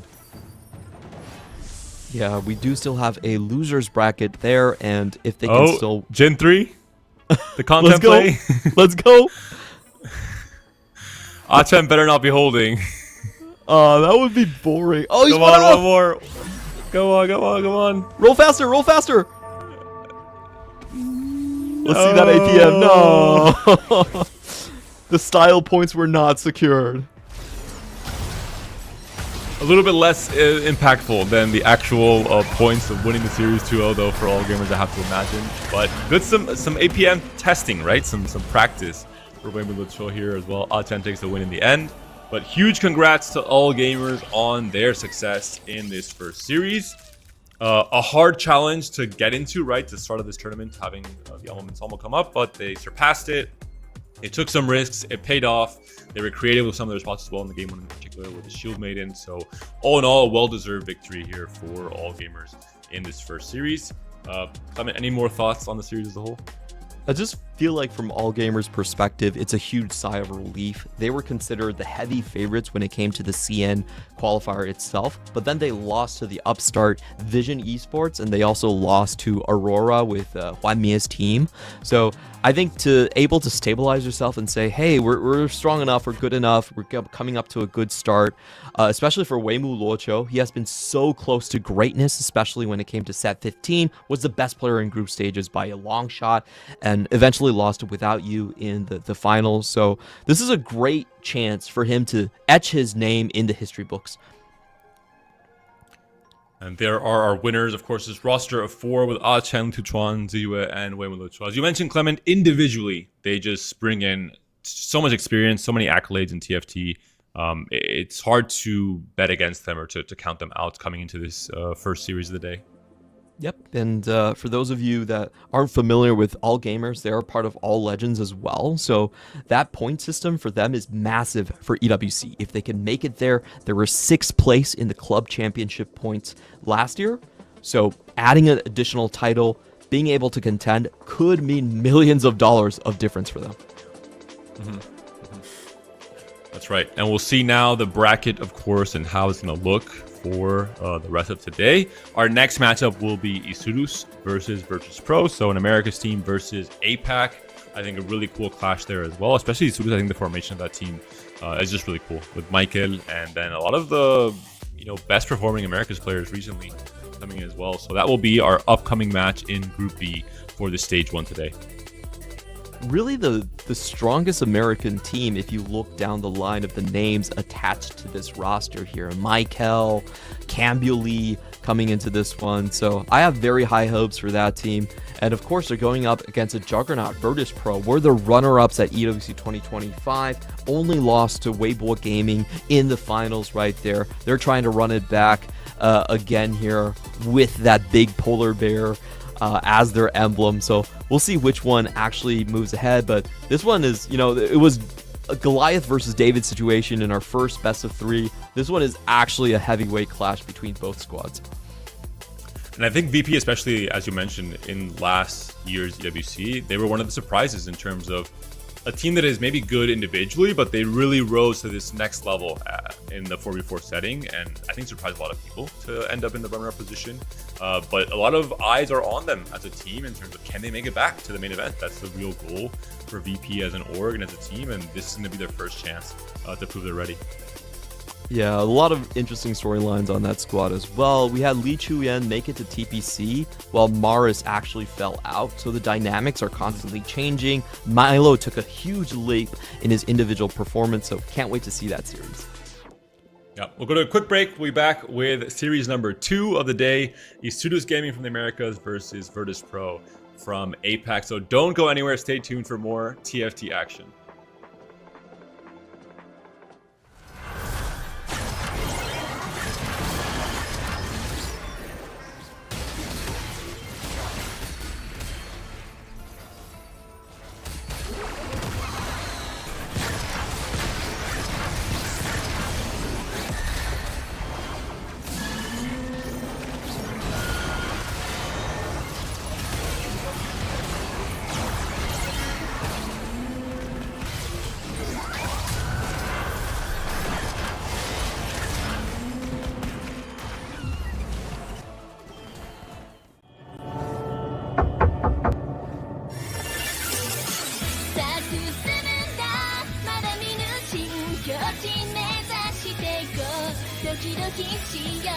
準備快適早くもう止まらないこの世界を楽しんでみた瞬間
Hello everyone, welcome back to the Road to EWC Global Qualifier, the last chance for 8 teams to make it to the main event in July. Only 3 slots available throughout all the games and series will be seen played out this weekend. We just saw All Gamers take a 2-0 lead in a series win against Get Grump from the Americas. Now we have our second series of the day, Isurus from Americas versus Virtus.pro from APAC. I'm Impetuous Panda, joined by Clement on the broadcast, and really excited to get this series underway, Clement. Both of these teams were considered heavyweights in their own brackets. Isurus Gaming, I would say, a lot of them put them as the first team in terms of roster strength, but they did fall down, unfortunately, to Fnatic, landing themselves in this position. And for Virtus.pro as well, these were the runner-ups in EWC 2025. They did find themselves in this spot because they fell down to Flash Wolves, which was not, entirely unexpected. They were the first seed in APAC last time around as well. But, to make it to the last chance qualifier, to then finally punch your ticket to EWC, it is a little bit dicey for both of these squads.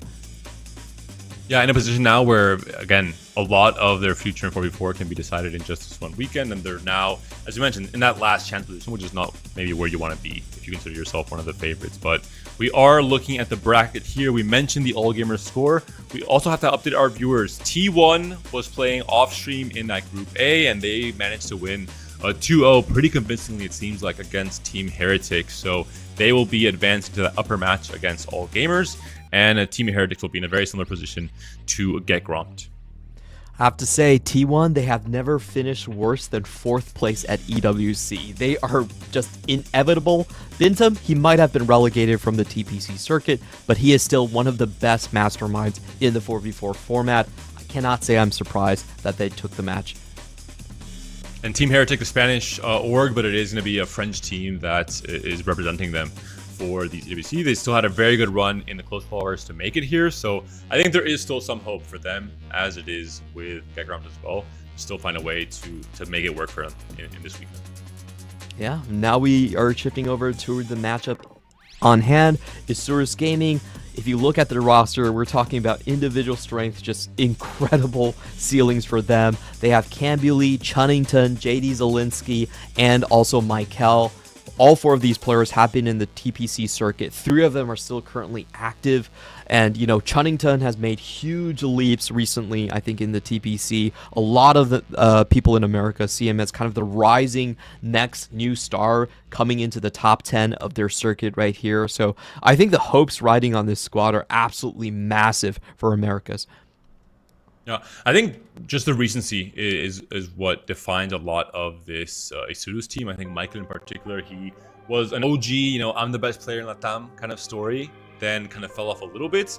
But the moment TPC got announced, he has once again risen to the top and been a perennial favorite in terms of making final lobby and doing really well and finishing second many times, unfortunately. But as you mentioned, with the other 3 players from North America as well, they've all had just really good recent success. Cambuli has become one of the most consistent players in North America. Chunnington, as you mentioned, has been that dark horse that at first you think, okay, maybe he got lucky, one TPC tournament, maybe the second as well, but he has been one of the most consistent players in the world, I think, in terms of just making final lobbies. And you don't get there by luck, obviously. You have to be just a really, really well-accomplished player. So he is maybe one of the most improved players in the Americas, one of the breakout players, really, of the last year, I would say. Yeah, has made 4 out of 5 of the last TPC finals. Those are very, very difficult circuits. If you think about Michael, before this set started, he was 2nd globally in terms of pro points earned. Like, he's not just a Latam legend. Just looking across the globe in TPC circuit, this is the 2nd best player in terms of consistency. The only reason you don't see more of him is because Wajan Iverson just won every single TPC and he kind of got robbed. So unfortunate for him, but I feel like Michael is actually a bigger name than people give him credit for. And I just think the way the team plays together is also very evident. If you think about Cambuli and Michael, they're both known for very, very flex forecast play. So I do expect that to kind of be their strong suit. I expect them to keep themselves relatively open and be able to kind of conjure up a game plan when it comes to later phases in the game. Are you asking for Emblem Ensemble again No. in this game? No. Let me just be clear here. There's only a 4% chance that you will hit a Ross encounter. So what we saw in Series 1, that was 1 out of 625 chance. I do not want to see another 2-1 lock-in. And it would be highly unlikely as well. And for the fourth player, we haven't gone too deep in. JD also had, I think, his best set ever. It's set 15 in KO Coliseum, making it to TAC round in Alicante as well. He was mostly considered just a very strong ladder player who had success in tournaments every now and then, but he is part-time TFT. He's also a teacher, so it was hard to kind of find the time to invest in TFT to make that a priority. Still has had also very good recent success. I think the synergy, especially between Cam and JD, and I think Trennington as well, as a core 3 with Michael now added in, just is really, really great for 4v4 in particular, where you need to have this team cohesion and synergy and everyone kind of all on the same page. So really looking forward to see what they do in this series. I feel like you have to root for JD. He is a special ed teacher. If he does make this EWC, then it's summer vacation and he can lock in for set 18, right? You know, that's a clear career path for him. But, you know, if he misses that summer vacation window, I feel like it's really hard for him to then come back to TPC and compete in Tier 1 when you have a normal day job and, you know, you're invested in your students and all of that. So I really hope we get him back. And that's why, you know, part of me is rooting against my region in APAC with VP. Now, the story for VP, I think, is really interesting as well. Last time around, it was basically Morris and Milo hard carrying the team all the way to second place. They were super flexible. They were given a lot of leeway to just play flex as well and not have to lock in their spots on 2-1. So I think both of these teams kind of mirror each other in sort of that play style and just the ability to never land flat-footed with the compositions. Mm-hmm. And for VP as well, just the confidence in this roster in terms of, hey, they did really well. They were runner-ups in the last main event.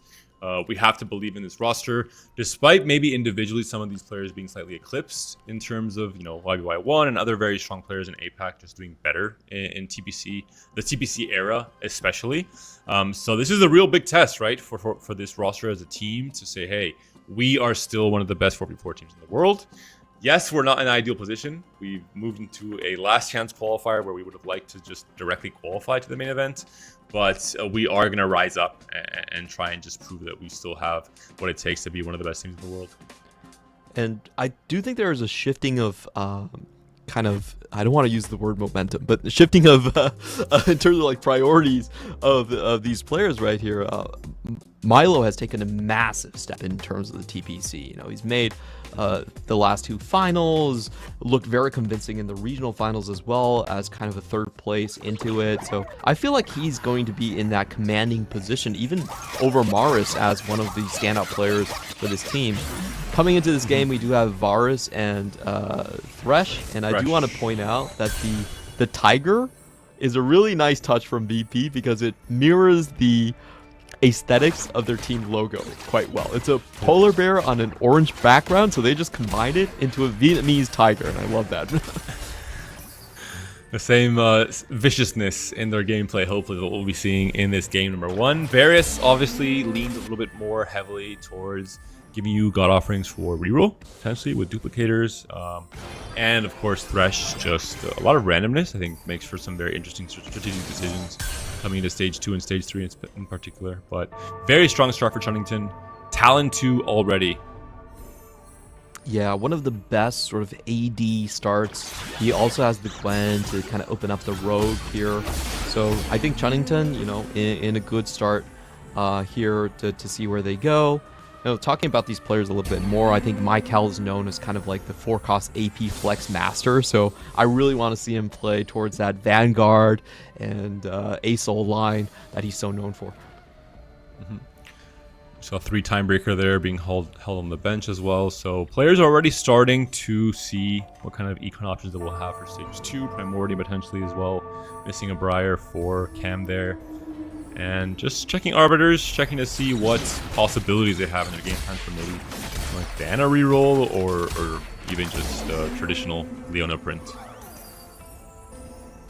Michael with another 2 rogue start. I'm so happy that we're not going to have emblems and 2-1 lock-in decisions right here. It's going to be gold. Time stream is not an option. Just ignore that one. And Savings account is very interesting, but you have to commit to the loss streak. So I think that's what the main decision point is here. He's trying to communicate with his teammates to see if he has an open loss streak position. Yeah. Has the items for Corki as well, with the guard breaker or even the last whisper with the belt being open as well. So we'll see if that'll be the option for Milo. The Stargazer will be the boar. So Xayah, I have good news. She is on the menu for a potential 4-cost play for both teams. And there are no conditions really around having to activate it early, like the mountain or the altar. So we'll definitely be seeing a little bit more of a varied stage 4. Yeah, I think boar is one of those Xayah options you don't think about a lot, but if you find the emblem for it, you're suddenly pumping out massive amounts of gold every round. It can be a very runaway type of play. And we see Cambuli here. I think it was his board that we were looking at, but Cambuli obviously just going to lock himself into the Brawler E early on, while NCC1 will be the main lost streak player. Yeah. Patient study as well for Maris. So a few players may be quite open to loose streaking for the stage 2. Very JD sort of timid stage 2. Not going to see a lot of tempo. Yeah, we'll be Leona print for JD, so most likely going to have a pretty flexible AP flex game, potentially hoping to make it to 9, but we'll see. I think the path to make it there is always going to be difficult in a meta like this one where stage 4 is just so explosive with the Corki and the E players. He does have Clutter Mind though, so a pretty good chance to try and make it through. And we do have sort of a late game angle by Keon here as well. Most likely aiming for kind of just keeping his Nova board and playing for a Nova Fast 9. Still looking for that bow component. Very comfortable to execute that with the TF into over something like the Vex. And the spots do look so much more decided this game already from the get-go compared to what we saw in both of the games from All Gamers and Get Gromp. I think mostly because of all the extra emblems they have to juggle and try and make sense of. Milo looks like he's going to be the designated Corki player here. So we have all of the compositions, like you mentioned, like very decided early on for VP. They have 2 potential players that are going for Fast 9 if the augments do help for it, and if not, I'm expecting NCC1 just kind of contests on the Brawler E line. So we'll see if he does get the malware, if he does finally start keeping the psionic units. I like seeing this just diligence from Cam, removing the malware matrix, the psionic item every round because it's free to do so. In case you face your very weak teammate, just to not, win by even more and deal even more damage. So already we're seeing the nuance of 4v4 play here from a team like Isurus. I think takes it quite seriously in terms of trying to find any small advantage. Yeah, there's a lot of these items that you can wait to delay until the very last second. I think the most important one is the crown that you get from Augment. Crown of Demacia. Yeah, Crown of Demacia. I think that's the fun one where you can break a lot of those anima streaks by just keeping it off your board. Vera's offering 3-cost shop or a random boon from Thresh.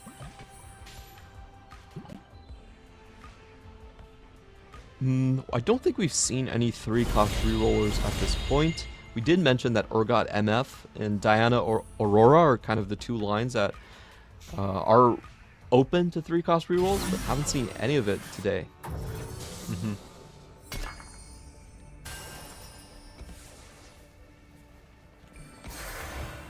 Mara's committing himself to an AP line. Gets a Yasuo Hex off of the random boon from the Thresh pick. Does it get extra I wonder which one of those it is. Oh, it is? Wow. Oh, yeah. It's probably one of the luckiest ones. Like, you can only get this on 2-1, on stage 2. Yeah. And if you think about the stats, they're just crazy compared to something like Time Stream. It's like, 35 HP per round. Wow, Keon also with a lucky find. What? The multiple lucky finds both a Nunu and a Zaya with Rage Blade components, and this is one of the players who was trying to find a way to make it to 9, ideally, obviously, with late game scaling, and he just found the golden ticket. He has a very strong trait activated with the boar for extra gold generation, as well as a very strong carry in Zaya, so already, just off of that, I think single board, VP is looking very good for this game. Yeah, and he can play this so many ways, right? Like, I don't think 5 Stargazer. Oh, this is crazy. This is 4 gold per win. This is a crazy turn of events. I just feel like this is a little too easy, right? Sometimes you just get these games where it's just straight give me. I wonder what the Thresh boon was there.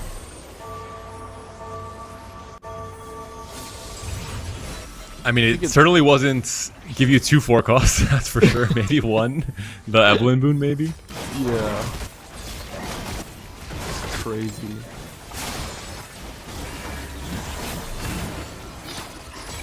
Isurus still has a very sizable HP lead. Oh. It will be 3 gold only, because... oh no, he put in back the 5 Stargazer. He was thinking about playing the Aatrox, I believe. Or did he? No, he leveled to 6. Yeah, he leveled to 6 to fit the 5 Stargazer ring, because he's gonna get an extra gold anyway. He can still make 10 here as well. Really, really insane game from Kian.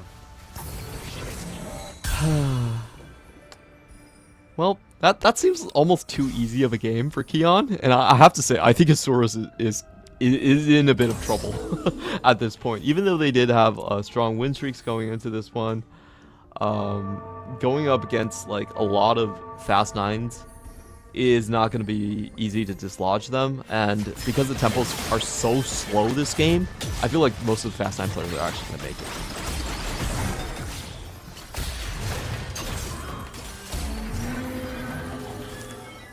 JD was, of course, our Leona print player, sitting on 7 Leonas right now, still making 40 here. Gonna push levels most likely, obviously, and still play for just not really playing for reroll, just using Leona as a way to get to the level 8 board more cleanly. Ooh. A little bit unfortunate. Misses on the AP here. I think we have like a pretty congested AP board lineups from both sides, and whenever you see a lot of these AP flexes, whoever hits Bard on level 8 is typically massively favored. Even at 1-star Bard is usually enough to coast you on to level 9, and you can also get gold generation from the unit. So AP flex might be 2 flex this time around. A lot of contest on each side.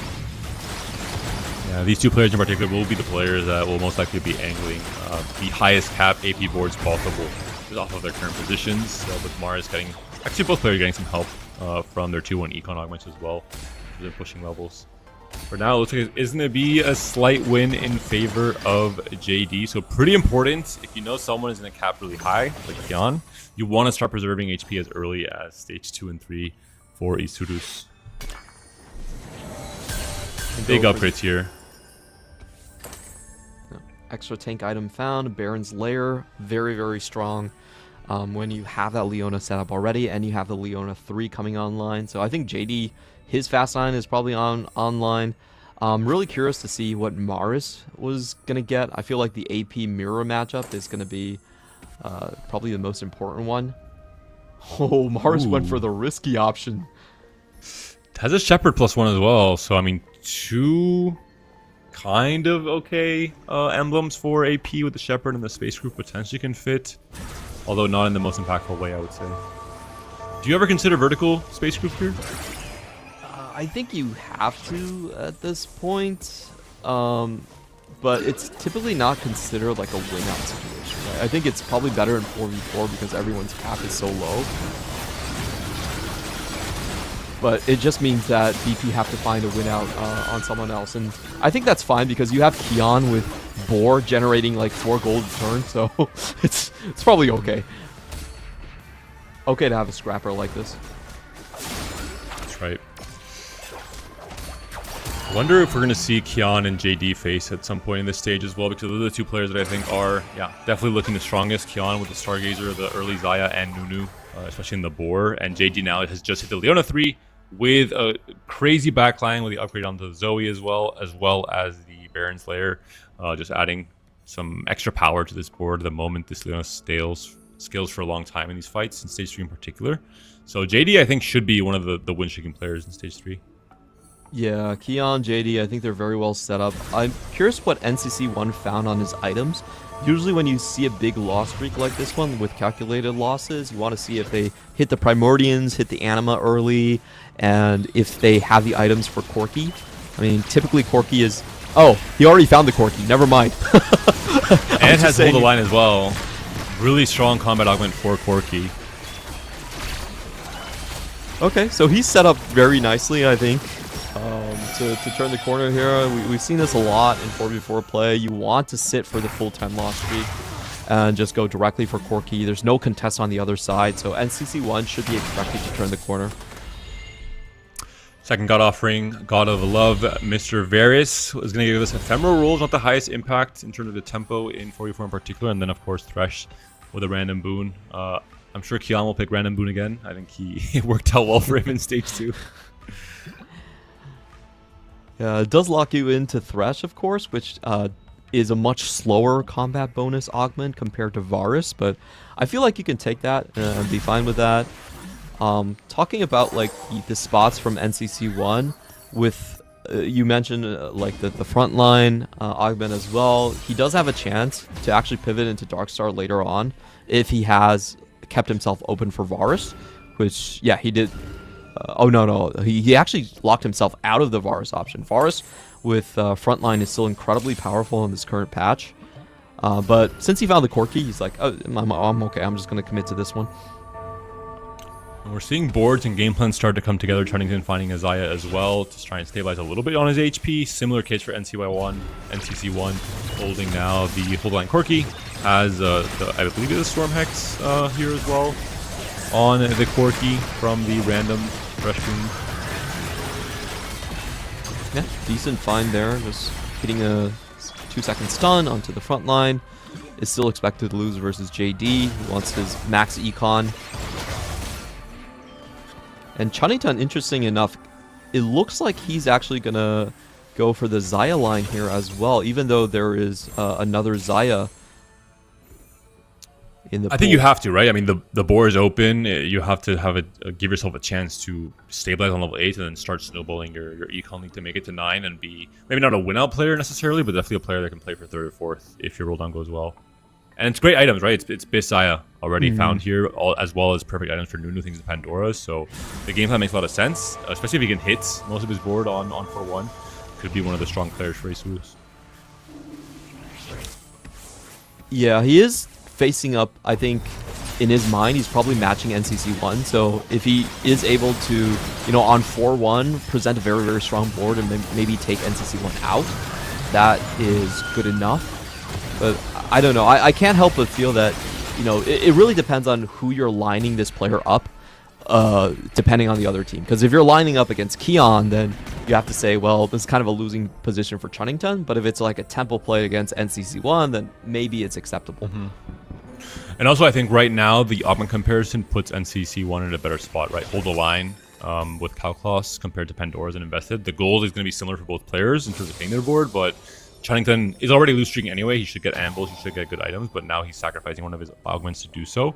And it doesn't have any combat power. So the 4-2 augment, I think, will be very important to see which of these players can stabilize in Stage 4. Yeah, I think Chunnington has locked himself into a lower AVP line. But it's just about if he can turn the tempo and if there are other members that can match up against Keon on the team, right? Like if the matching 1v1, Isurus says, hey, we have someone else to match them, then it can be a fine situation. But, you know, he is sacrificing himself a lot for the team. So here are the 4-1 rolldowns for a lot of these players. Here we go for NCC1. Can he turn the corner here? Bard already found. Pretty big pickup. Might even get an early Bard too. There's a Riven 2 still looking for 2 copies of Corki and 2 copies of Rammus. Has a lot of free rolls still to work with. Has a Yi 2. Potentially, I think no one on VP is playing Yi. They can just hold 4 Yis here essentially with the 4th in the shop there. And still not the cleanest roll down for NCC1, but we'll check out Chunnington's board here. is sitting on at least one copy of Nunu, holding a lot of Corkis as well. Trying to deny that from Chunnington, or from NCC1. So we can definitely tell that he's trying to just match up against NCC1 and send him into the 8th place. Try to find a win after that. Is going to match up against Cambuli, who still has full gold, hasn't rolled just yet. And I think the plan is just try to take out NCC1, or at least wait until NCC1 has to sell that Master E2 before Cambuli rolls. Silver augments are not the most impactful in terms of combats or in terms of just trying to swing your game in a certain direction. It will be the tower pickup there.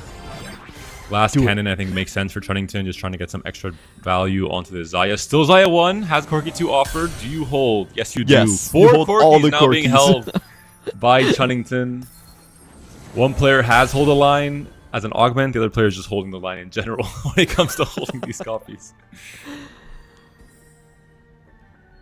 Yeah, And it's working. Still no upgrade. It's basically a race to the bottom here. I mean, he's holding on to essentially 5 Master EE pairs, trying to get Cambuli down. But I feel like Cambuli, I'm not sure if it's correct to hold this hard against Cambuli when he's 56 HP. He seems still decently healthy at this point, and he has the Urgot too, so he's not going to lose really that much HP. The first big test here, Chunnington versus NCC1. Both of the players lowest in HP for each of these teams. Both of the players were trying to stabilize now in stage 4. The tower getting some extra hold of line value, pretty nice for this Corki board. Nunu does not cast the next time, and Xayah's already being targeted. She's not going to cast again, so it looks like it's going to be a fight win for NCC1. Evening out the HP totals, now both players on 2 lives. Pretty rough situation, unfortunately, for Isurus Gaming here. This is the thing about like the Xayah line, because it's a weaker line. You're already contested by Kion. I'm not sure like it's the best idea to kind of go into this low cap situation when you can actually Xayah swap 2 out was hit quite though. easily. That's true. That's I true. think it's going to be a little bit different now. I think Xayah in particular suffers a lot in terms of being a 1-star.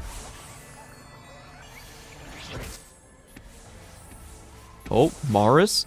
This is a very strong board that he's cooked up. Has had that Alawi stacking since stage 2. So it's a very decent board, even if he isn't able to find one of those 4-cost main tanks.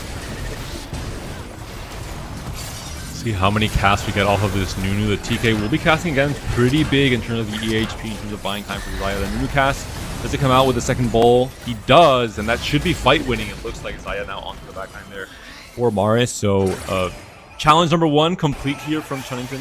If he wins all these remaining fights in stage 4, I think that's pretty good for Isurus.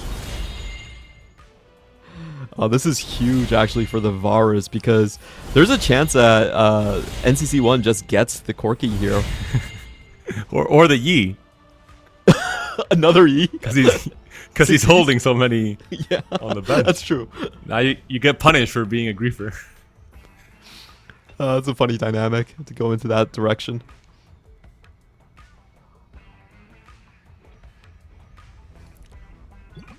Looking at the total HP totals, JD very, very healthy, sitting at 77.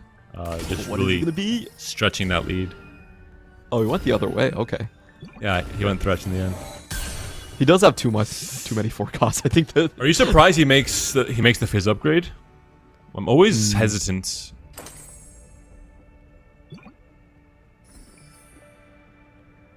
Yeah, I think NCC1 actually got away with quite a bit. Not losing a single round in stage 4 is a bit of a high roll in his spot. We do have Milo finally getting the massive Bel'Veth, Jinx, Akali line on board. All the 3-starred. And Kion heading straight to level 9. Wow. This is unfortunate for Chunnington, but maybe he has the tank line.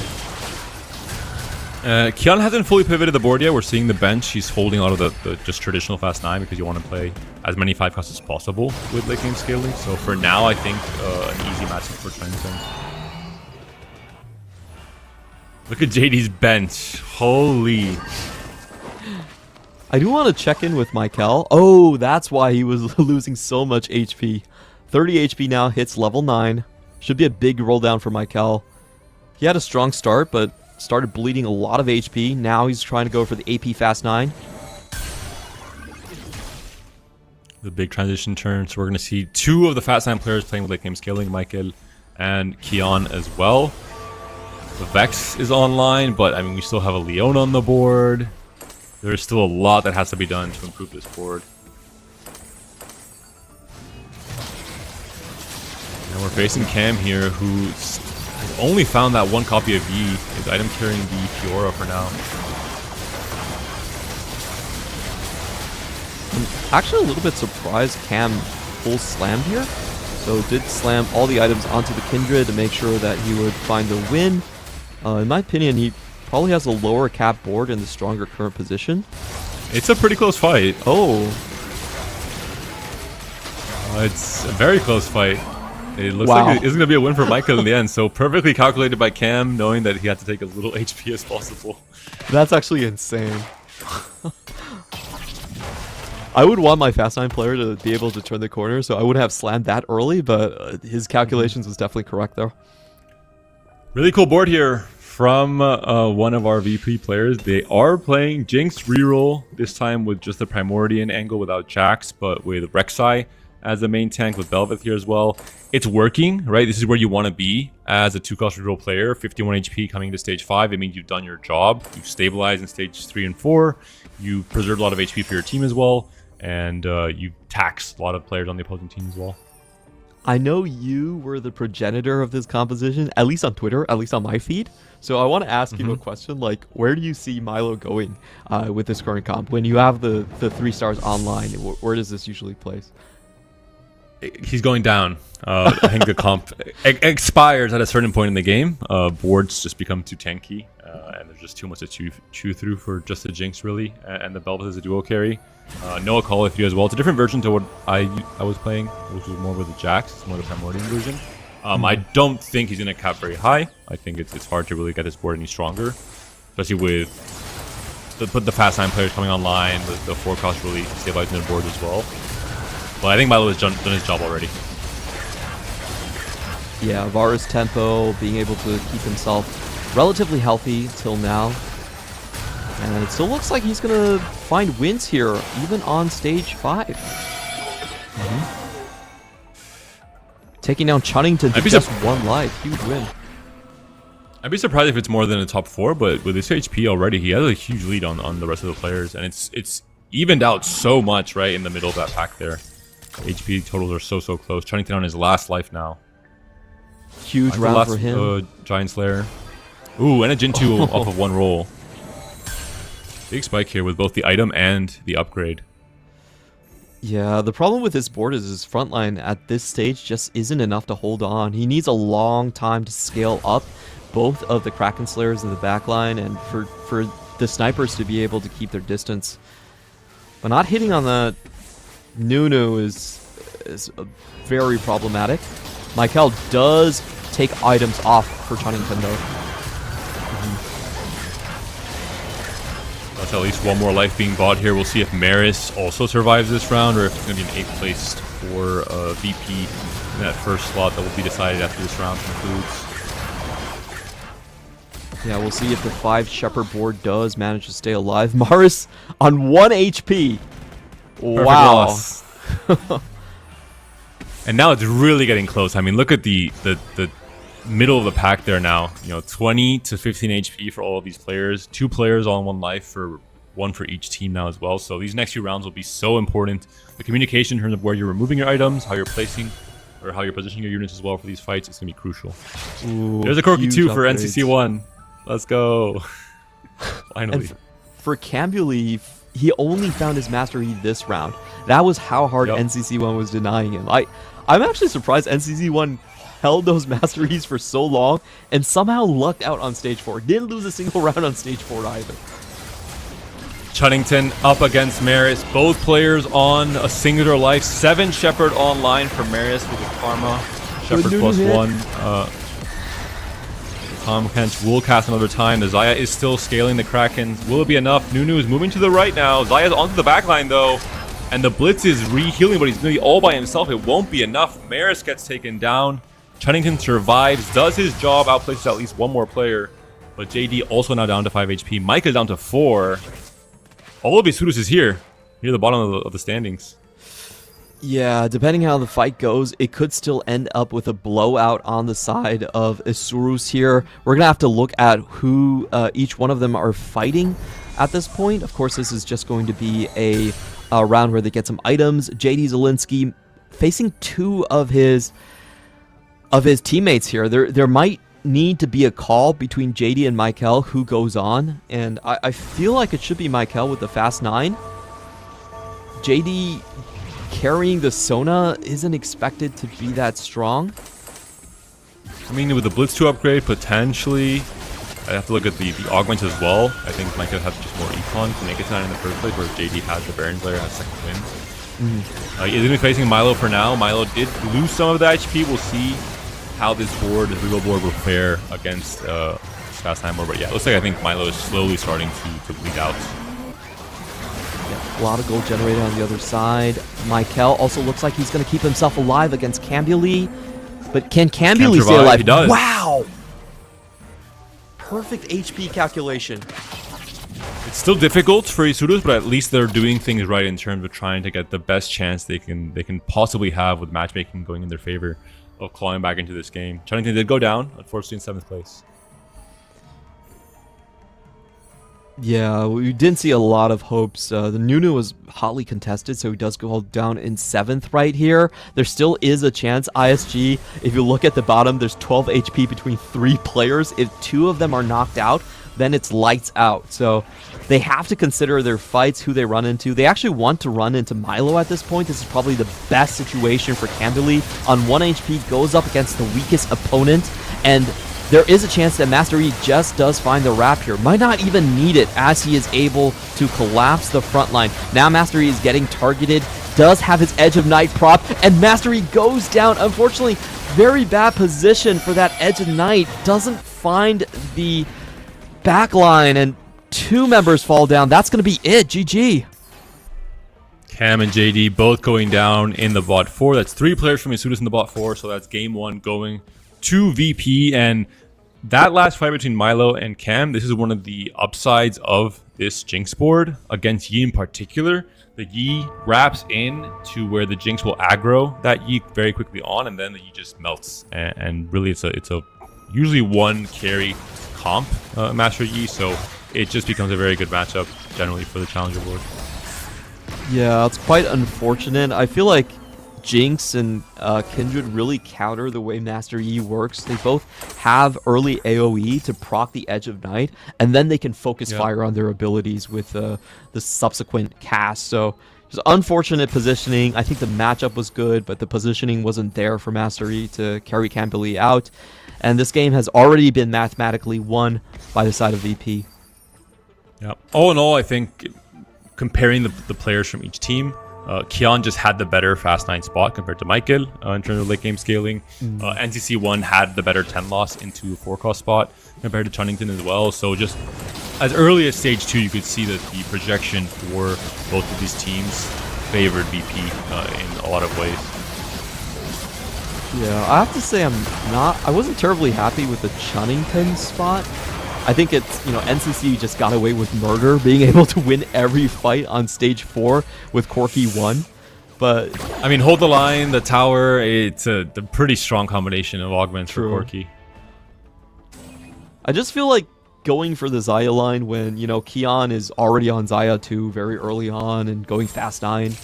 It meant that Chunnington was capping very, very low just to take NCC1 down. He was also holding multiple Corkis.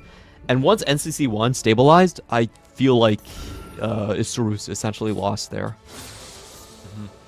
Just maybe I guess the items Chunnington was using Pandora's, which is why he had the perfect bow items for the Xayah. I really do think Milo played a great game, deciding to play into this line of Challenger +1, which is, I think, one of the not still super stable lines in meta in terms of Challenger reroll overall, despite it being played a bit more in APAC with this version of the Primordian frontline.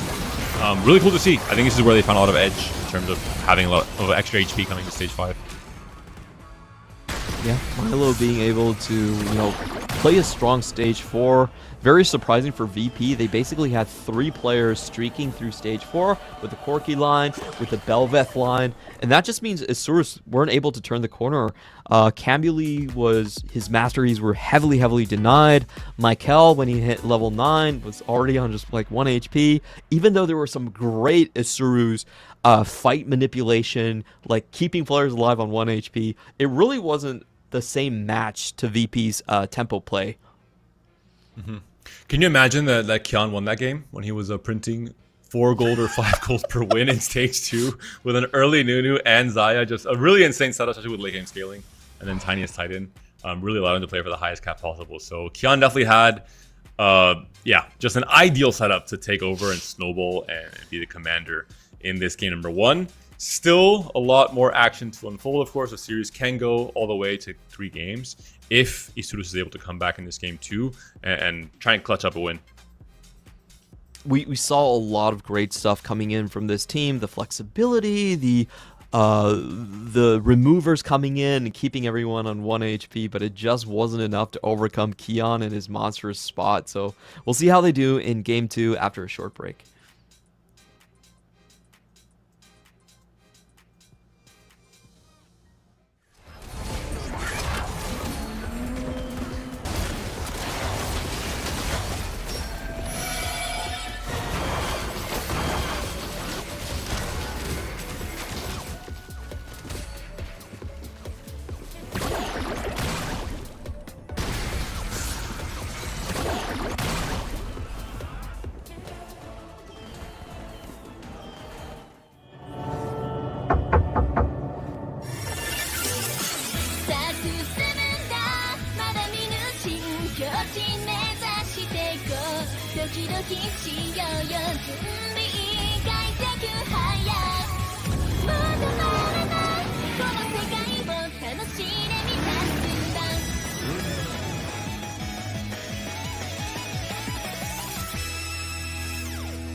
Reach your impossible, Lenovo Legion.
myself on the night shift.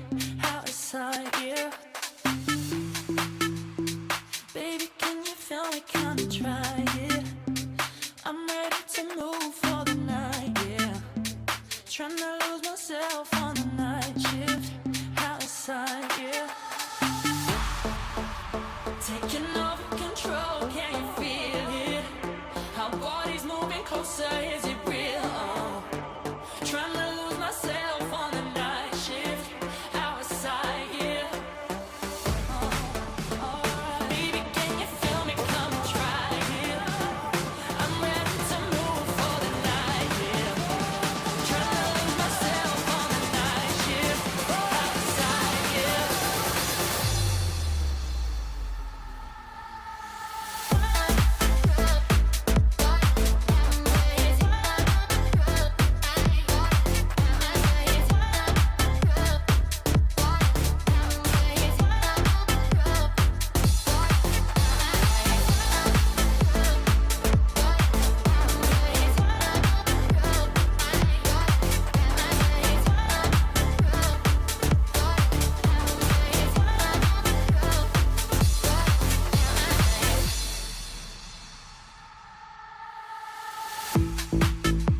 Taking over.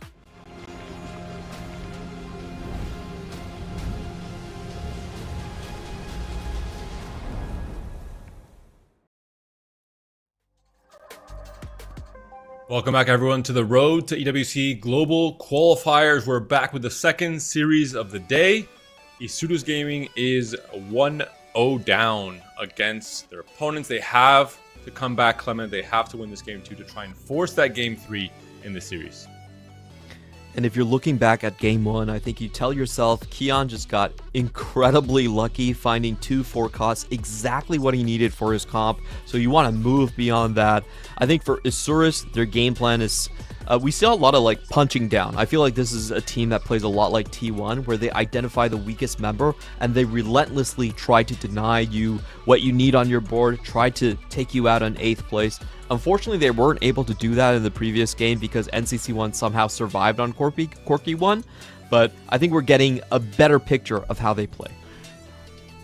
I think a better picture of just 4v4 at its most optimal level in terms of just how exaggerated it looks with the griefing and the forecast being played. Even the line selection, I think, from Isurus came down to at some point not playing Corky at all on their side so that they can all hold Corgis and Ramesses as early as possible and try and deny the upgrades from NCC1. But we'll see what happens in this game 2. I think the game 1 was a little bit tainted by some of the spots some of the VP players had in stage 2 in terms of how strong they looked and how snowbally they looked, with Keon's spot in particular.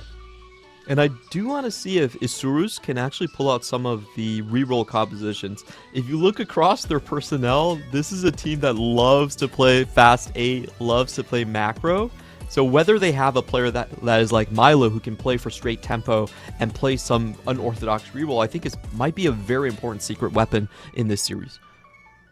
Yeah, I think Milo especially was showcased a great comp and a great spot and a great strategy overall with his role on the team in game 1. But moving into game 2 now, starting with a 2-cost champion for all players, so nothing too impactful, especially not what we saw with the triple emblems in the first 2 games of the first series today. Yeah, I think the 2 costs are much tamer. We did talk about this in the pre-show, is basically, I feel like the 2 costs reroll line is actually very, very strong on the current patch because 3 cost is easily contested, 1 cost is heavily nerfed. If you have to play a reroll, 2 costs like self-destruct, like Milio, can be incredibly powerful lines, and of course like the Belveth Jinx line that we just saw. The one premium 1 cost that we haven't seen yet is Lissandra Cho. It's very hittable as a 1 cost. It's very strong, especially from the right augment starts, and the treasure hunt is really one of the ideal ways to play into it. Michael here with 3 Lissandras already definitely could be open to the line. There's a lot of different ways you could take that. Good Dark Star for, sometimes potentially a 4 Dark Star start. Incredibly powerful if you can just hit the Mordekaiser. Keon angling for more AP Vanguard. And we have the Arbiter here, which is 10 times or 70 ability power. is a pretty good one. I think the best combat option for both Zoe and LeBlanc. Not going to have a chance to play for the Leona 3 to make it to a fast 9 board, unfortunately, in that case. But a lot of gold offered here for our players. They can definitely make 10 if they want to, coming into this stage 2, depending on how much they value these unit holds. We're seeing here an Urgot pair for JD. Very strong start. If he can get some early help from the Varus, booster pack might be one of those spots where like booster pack could be a good idea here. Worth the wait, I think, has been nerfed a little bit too much just with the 1 cost to pick. Oh, he's still going to go for it and gets the Cho. Ooh, that's a very strong option for playing into the Darkstar line in general. Maybe not so much playing for Lissandra's Cho, because you don't want to continue rolling on level 5, level 4 if you're already going to get the Cho 3 anyway. But just for tempo, especially if you can find some kind of Darkstar emblem, this could be a really strong spot for JD. Yeah, does also have the sword as well, so the 3-2 augment's going to be massive for him. We're going to come back to him when that does happen. On the other hand, for Cambuli, he does get a sniper, which I have to admit, I think it's probably the weakest of the options he could have gotten. Yep, Sniper as a vertical trait was buffed in 17.4. We're still on 17.3 for this patch, for this tournament, so not in the strongest spot. I think especially the emblem itself is just one of the weaker emblems, pound for pound, in the game right now. And doesn't really lead you into any, easy to play lines. I'll have to see what the Stargazer is, if maybe Xayah can be benefited from it. Yeah, we did see the Darkstar with Sniper Karma that did pretty well in the previous series. But Xayah, I think, definitely is more of the go-to line, less contested. Keon here with the 3's Legion is going to hit an Arbiter. But there's not a very... Oh, we should check what his Arbiter is. If it's 3's Legion, he could play the Arbiter Misfortune. And he does have that in his shop now. Hasn't picked yet, so hasn't had a chance to connect it yet. Oh, good point.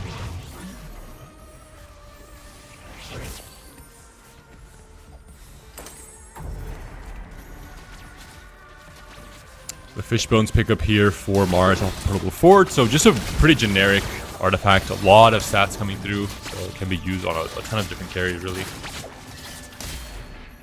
Yeah, I don't think you're ever too sad to see that one. You use it as a Deathblade, you can use it for Graves, etc.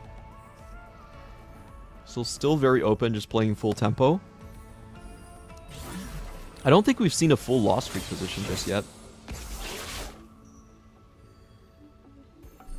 Kaisa here, an interesting pickup as well for Maris. But that's just an item holder for the Fishbones even.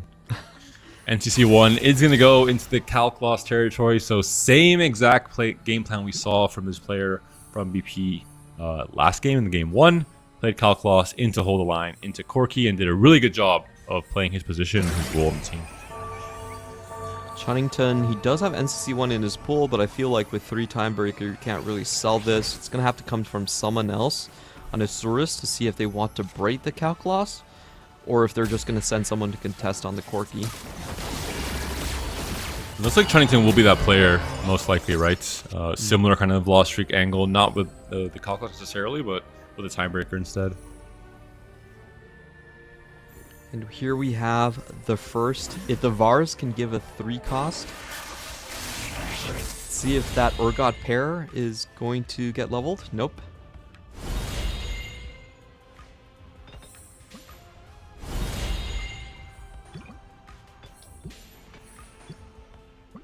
In the meantime, I think it's just XP on the side of the Ahri.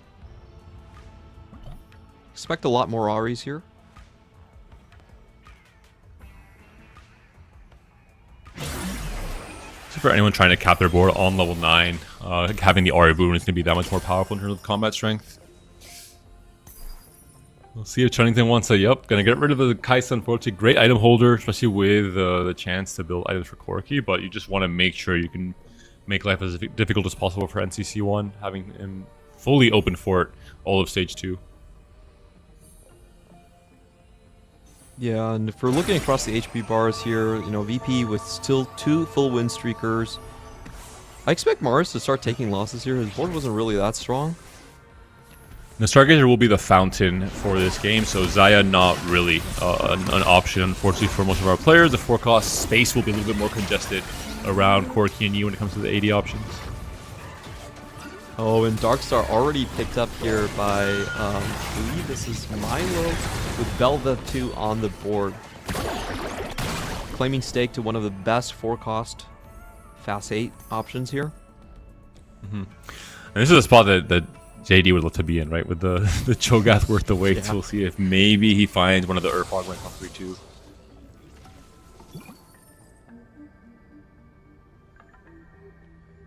I'm surprised Mars still has that full win streak. JD Ooh. with a big hit. Early Ace-Hole and the JG Slam potentially there as well. Potentially half a Giant Slayer, so... And yeah, the Varus allows him to... Or the duplicators allow him to go for the Cho'Gath 3 a little bit earlier as well. Maybe even can think about the Cho'Gath 4 in this game.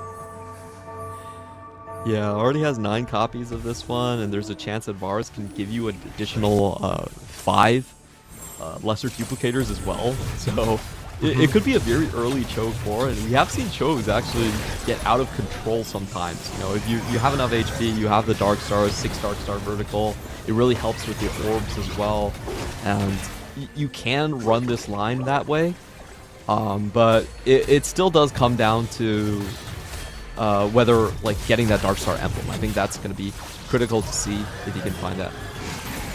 I think maybe even emblems in general. I think JD will be quite happy to opt into randomness on his stage 3 augment if he finds something like Trait Tree even, depending on what his other options are. Because there's so many good hits, right, with Darkstar. I mean, you can fit so many emblems. Huge win there, right? And it'll... Knocking Keon down. I was just going to say, the emblems can also help with itemizing the Cho'Gath for stage 3, because then he's already 3-starred. It gets some scaling out of him. Yeah, you do want some mana regen on Cho'Gath early on, especially if you get him this early. He can stay in fights a long time, and every time he casts, he gets additional HP.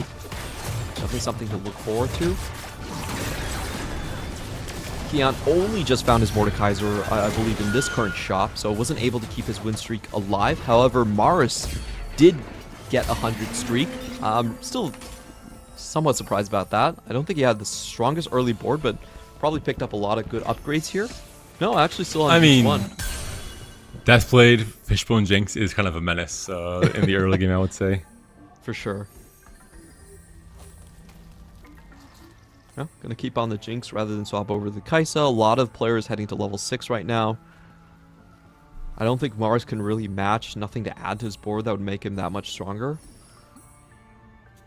I think it's kind of like the classic fake 5-win in stage 2 where you just kind of decide to not really push too heavily to defend it because you know it's kind of fake, and you're just going to use that HP you saved and sacrifice some of it in stage 3. Yeah, I think with the Deathblade, the interesting thing is where are these players eventually going to head? It seems like Maris is just going to play the reroll line with the Deathblade, and NCC1 is going to be on Corky duty. So that's pretty maps out most of what VP is doing.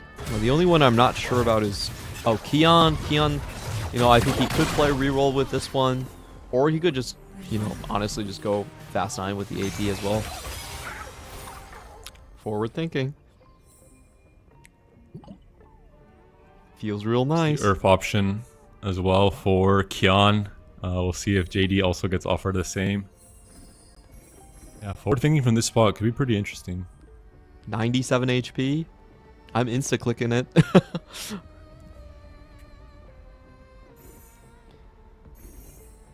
It's very rare in 4v4 you get those open fast 9 spots. Usually much less contested compared to solo queue. So I feel like it's typically a very strong find. Still doing a lot of scouting though. Oh, decides to skip. He was level 5 though, so that might have... It can be very risky at times, right? If you have no control over your econ when you're going to roll until you have to wait until 4-2 no matter what, and then the game could develop and evolve in ways that don't favor your team in that time. So it is a little bit risky, I would say. But Darkstar +1 has been found for JD Zielinski, so the game plan is really starting to come together. Cho'Gath 3 already alive and well with the adaptive here as well. The Acel found early as well. This is a similar spot to Keon from last game, right? A very snowbally spot. Yeah, I was just about to say that. This is Keon from game 1. You know, just switching places over here. We have a clear win out from Isurus right now. And the question is, how do you play around that as VP? You know, a lot of teams look at these spots and say the best situation to be in then would be to have positions like 5 and 7 and then go 2-3 in the top 4. So that way, even if you don't get to first place, you still have that chance to get a win. But it's going to be hard because of how accelerated all these boards from Isurus are. We just saw Kindred plus Mastery already found. Looks like it's a Rogue +1 for Mars. I do wonder if he's committing to the reroll here that we saw last game from Milo. It seems like VP is pretty high on Jinx as a rerollable unit in this meta, or if this is going to be a Corki. That's the question here. I'm not sure. There's already another Corki player, right, from VP with NCC1 most likely. Yeah. That's kind of curious as well, because I thought that he was going to go for maybe a Challenger emblem or a Marauder, but instead going for the Rogue.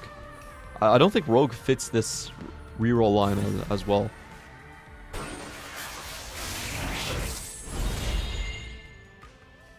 Ephemeral rolls coming in from Varus or the new Ari boon with the executes chance on one of your carries. A little bit harder to pick sometimes because you normally don't have kind of your key carry already in stage 3. Well, maybe not in this game though, because we have like Acels and Yeez and Kindred's already found, and Corki as well for Chunnington. Yeah, a lot of these new Ari are like Soraka boons where it's just randomly one carry on your board. It's very hard to make use of unless you're already committed to rerolling. So I feel like they're usually skipped, but in this situation, they can still get it. And NCC1 looks like he's going to vacate the spot. So the Deathblade is going to go towards Corki on Maris. And NCC1 with the two emblems that he got is going to be left alone to just find a board for himself. It's not easy to navigate. This is very difficult. We're on the Fountain, not really a premier Stargazer constellation for Zaya. Picked up Cosmic Restarts because he probably had no board. He's like, yeah, sure, I'll just take even more rerolls and a chance to high roll some nice emblem combination. But, I mean, it does fit for Zaya having both Stargazer and the Vanguard for the Nunu. And looks like the item slams are going to put NCC1 in that direction, but we'll see how he stabilizes. This is kind of similar to Chunnington's spots last game, right? Where he's playing into a subpar Zaya line. It's so interesting because I would have expected VP to actually just tell Maris to, hey, just go reroll. You're on Varus anyway. Like, reroll Belveth did pretty well for us last game. Instead, they're, you know, kind of taking over the spot from NCC1. I think maybe NCC1 figures that, oh, Chunnington is also going Corki and is behind in copies. So he's forced onto the Zaya. But I just feel like NCC1's spot is quite terrible this game. Cam here making really good use of the ephemeral rolls from the Barris, slowly trying to upgrade his board a little bit on 7, so he's not bleeding too much going to stage 4. Well, that's a nasty Pike tech as well. Pike does go Sniper for the Emblem furthest Pike. unit. Yep.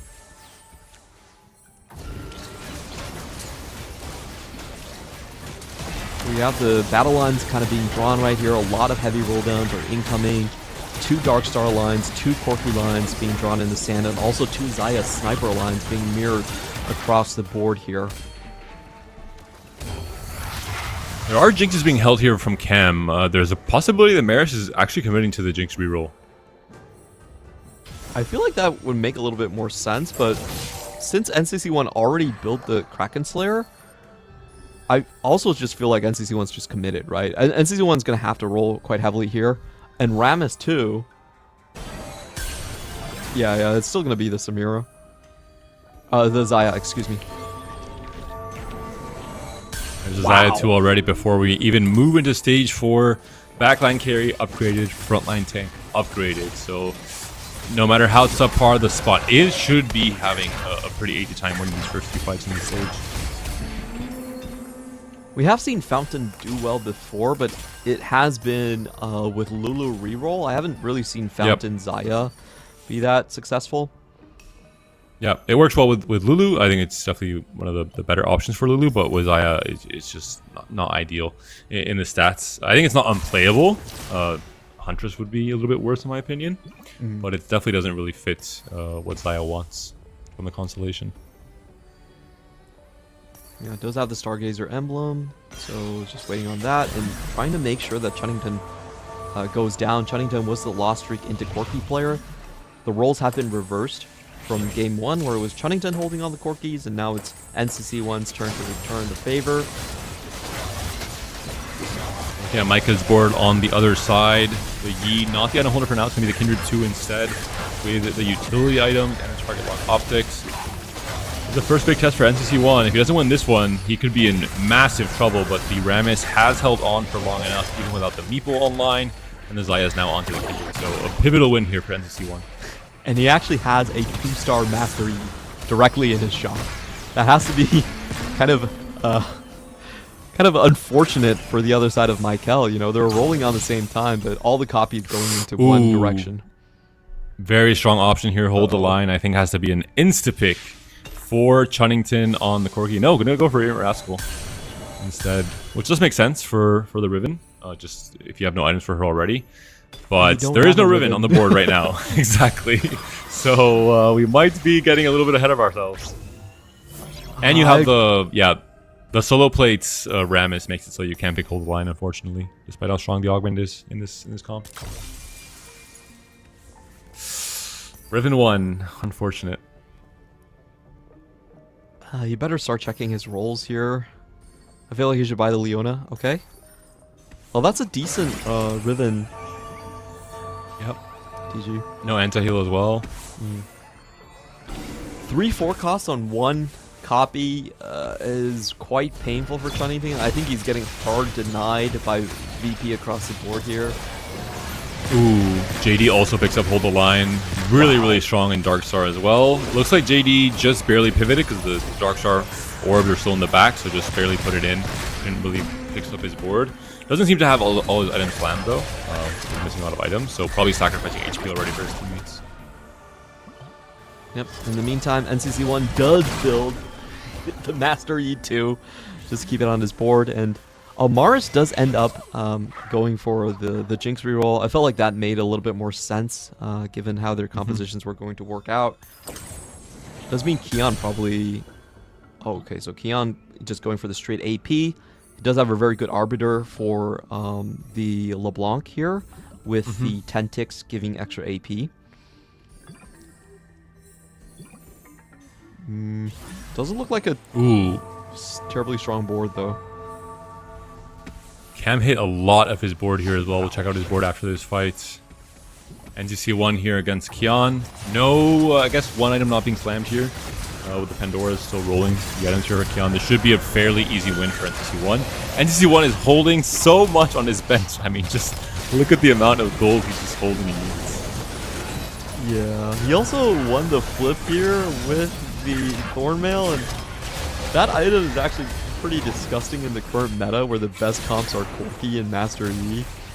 We have seen this from like Horo X, where he's just, you know, he was losing the entire game and he just builds 3 Thornmails and just wins out because nobody can kill his frontline.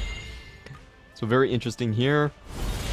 And we also have some reprieve for Maris. You can see Maris insta going for the Varus as he is playing the Jinx line. Also, the Vanguard emblem on the Rammus is very strong, right? The effect of the Vanguard with Rammus' inherent shielding. Gonna make very good use of the emblem combo, especially finding a way to play Rammus in the Xayah board. Kind of the OG Xayah board before we found the innovation with the Novas as being added in. Yeah. VP are losing out on a lot of HP though. Milo, I'm not sure if his Darkstar board has been holding up because there is a lot of contests. Aurelian Soul is being held by 2 other players here. He does get a big reprieve with the Karma.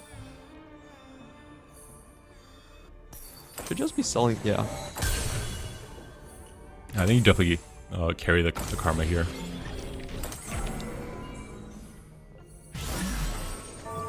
VP once again. Isn't it kind of waste? Online.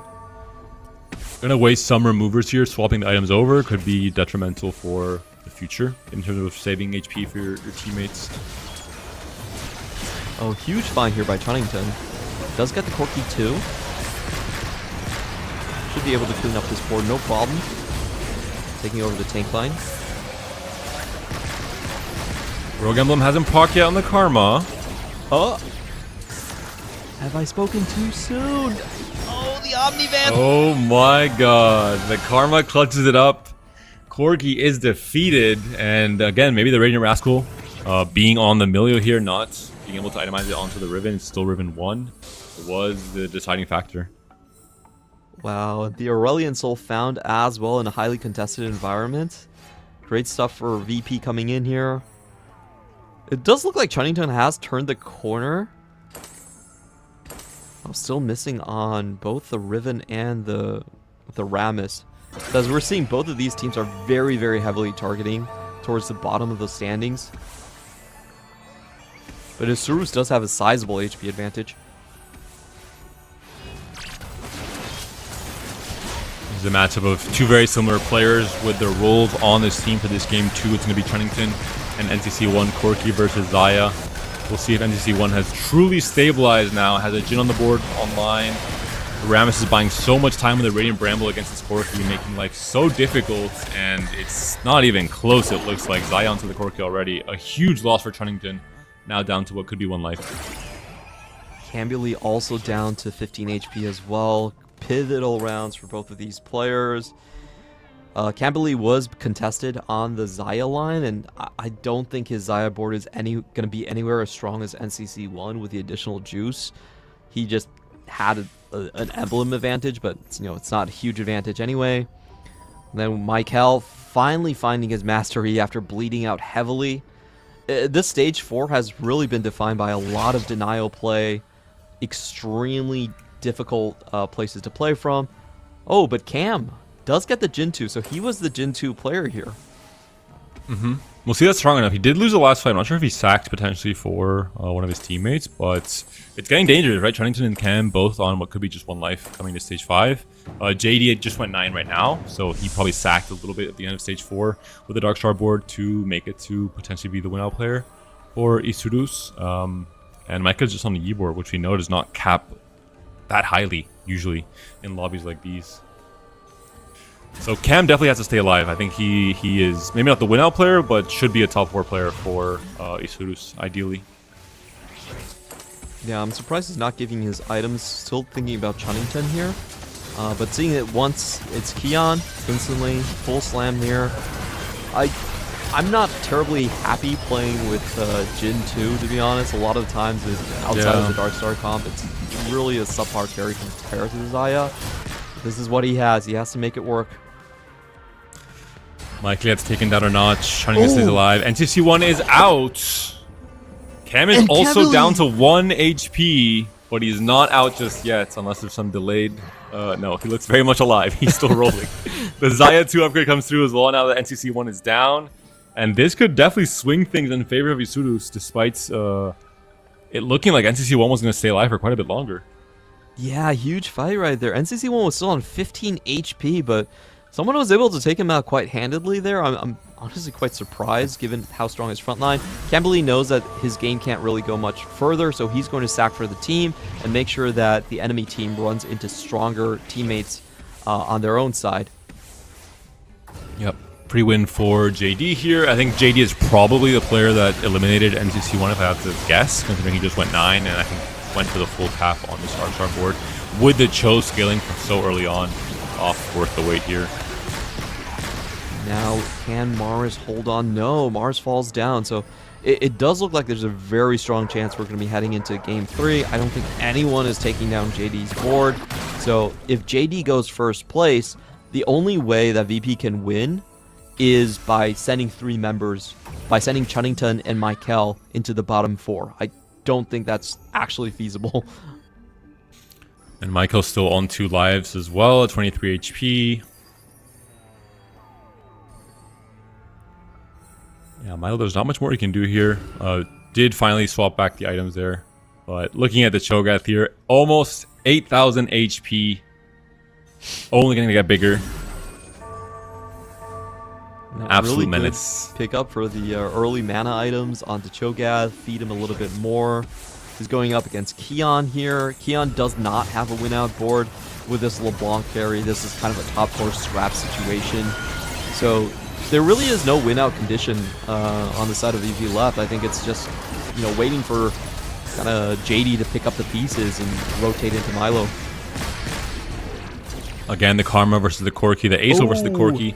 The Acel not quite able to do it. The Kaisa can, though, with only the Time Breaker emblem. And that is a surprising win. Chunnington down to 3 HP. Micah's down to 9. Maybe you jinxed him, Clement. I think I might have jinxed him. We really have to check the fight rotation for Chunnington and Michael to see who they go up against. If they go up against... I expect JD to kind of like take his items off anyway, but this is going to be incredibly close. Unfortunate for Chunnington, he still doesn't get the Riven. He has a Prismatic invested there, and he still doesn't have the Riven too. Both Chunnington and Michael have Milo and Kian in their pools. Maybe one of them can get a free win if they face JD, but then Michael also has Chunnington in his pool, so... He also has Blade Work, not the strongest artifact either. It will be Milo versus Michael here. Pivotal round. If both of these players, Chunnington and Michael, get eliminated, that will be it for Isurus in this series. A lot of it is going to come down to how this Master Yi does path around the battlefield, starting on the tank a lot later than expected, but his Edge of Night is still there. He should be able to drop aggro. Can he finish off the Alawi? No, the Edge of Night was already down. Michael goes out. Is Mars still in the game? That's the question here.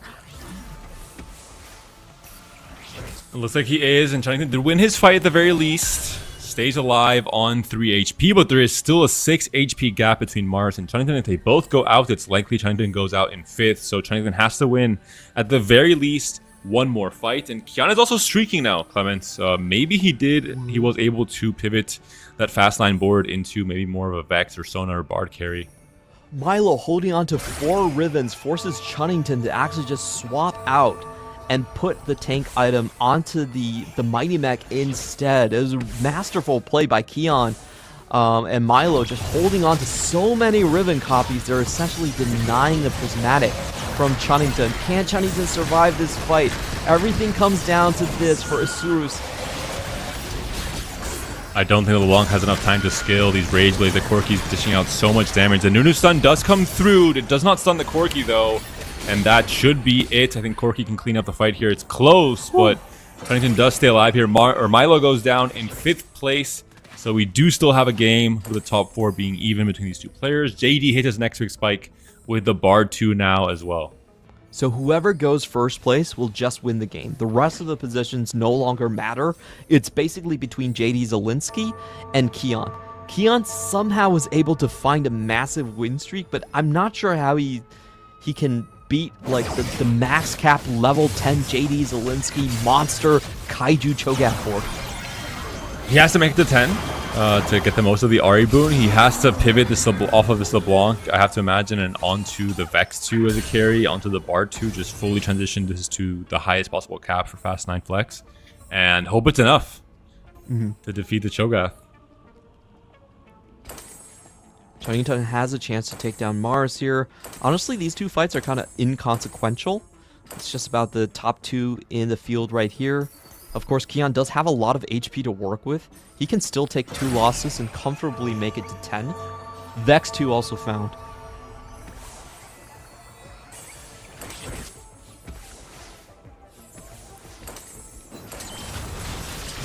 Mars, I think, has done his job. Made it to top 4 again, playing this Jinx reroll line. A comp that it seems like VP is really favoring overall in 4v4 as potential out in terms of just getting congested on the 4-cost lines. But Corki will be coming out ahead here. Mars able to play a 100 win streak on stage 2, and then transition into 2-cost reroll with tempo, and then deny a lot of what Isurus was doing. Critically, JD Zelinsky did have a massive win against Kian. That was a 20 HP shellacking coming in from JD versus Kian. So if JD can carry it through, they will go to a game 3. And he even got the dragon during the PvE round. Okay. Off of the Bard, I mean, this is only getting scarier and scarier. You have now 2 behemoth units on your board holding down the line for this Bard and Karma to do their thing. Perfect augments, perfect Varus as well. Chunnington is just going to make sure there are no, 100 crit fights where he accidentally takes down JD. He's going to sell his... I wonder if it was better to to field a board where Cho'Gath can get a few more stacks. A few more Oh, that's casts off in true. the fight. So maybe I think a bit of a. I mean, it's not going to be, I think, the deciding factor, I hope, in this matchup between Kion and JD, but definitely something to consider in terms of the small edge you can find. It's a crazy setup, right? Hold the line. With Darkstar, you have your whole front line full. You have a very early Cho'Gath with Worth the Wait stacking more and more. I think What it's more can you ask for? unlikely Kion can actually take this out. And yeah, Kion doesn't have the goal to go 10 anymore. Just seeing that he lost by 20 HP the last round, I feel like it's fairly certain we're going to go to a game 3. Cho'Gath not even dropping beyond 1/4 HP. One more fight, but it seems like there's nothing that's going to change the outcome. Especially, I think JD can go 10 here as well to get some extra stats on the board off of the Ahri boon.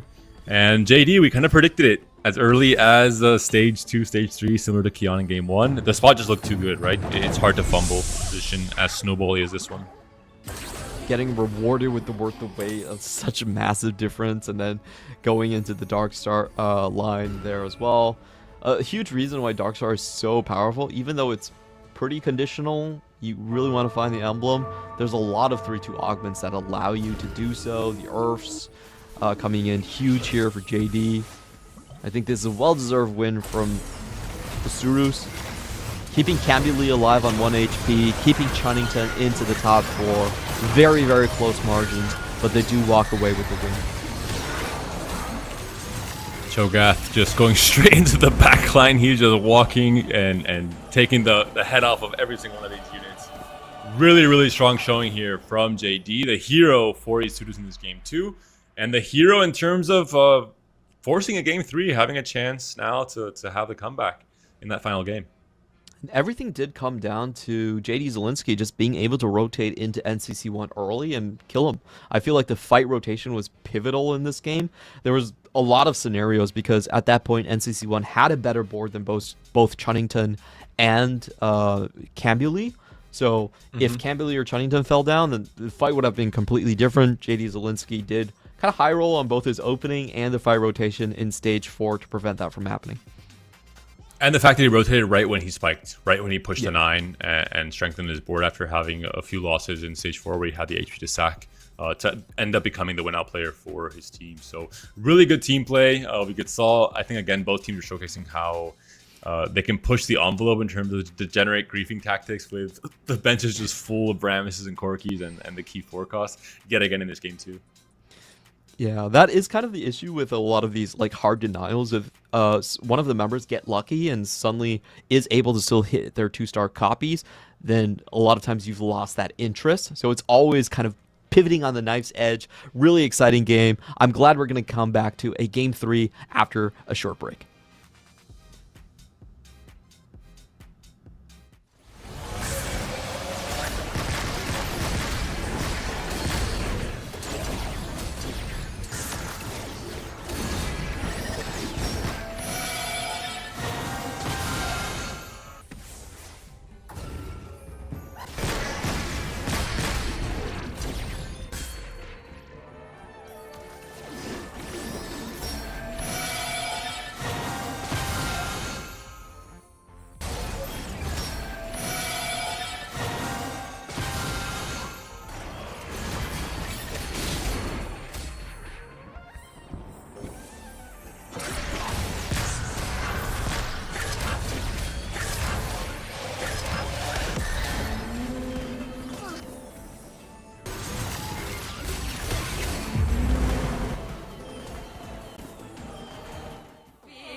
Our bodies moving closer, is it real?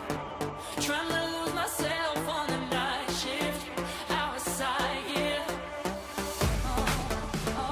Baby, can you feel me? Come and try it. I'm ready to move for the night, yeah. Trying to lose myself on the night shift. Outside, yeah.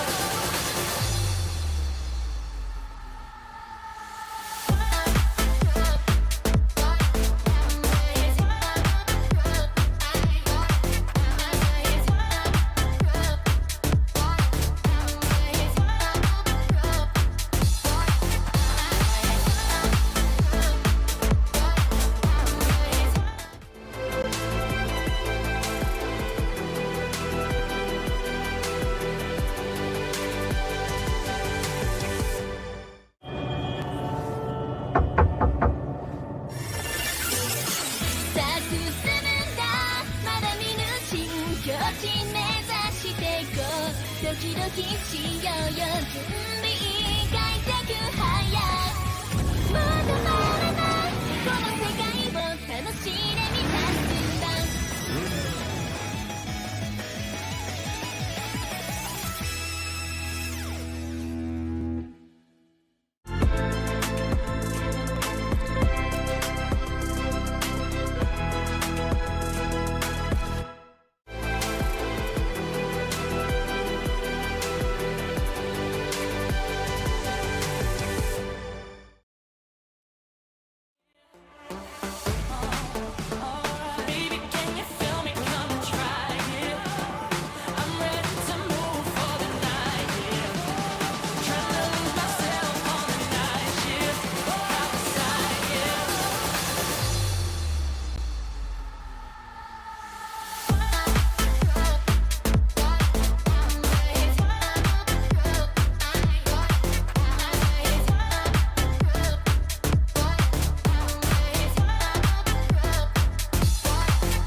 Welcome back, everyone, to the road to EWC Global Qualifiers for TFT. We're joining now for the final game of the final series of the day between Virtus.pro and Isurus Gaming. Isurus just managed to clutch up the Game 2 win, force the Game 3, and now it all comes down to this comment.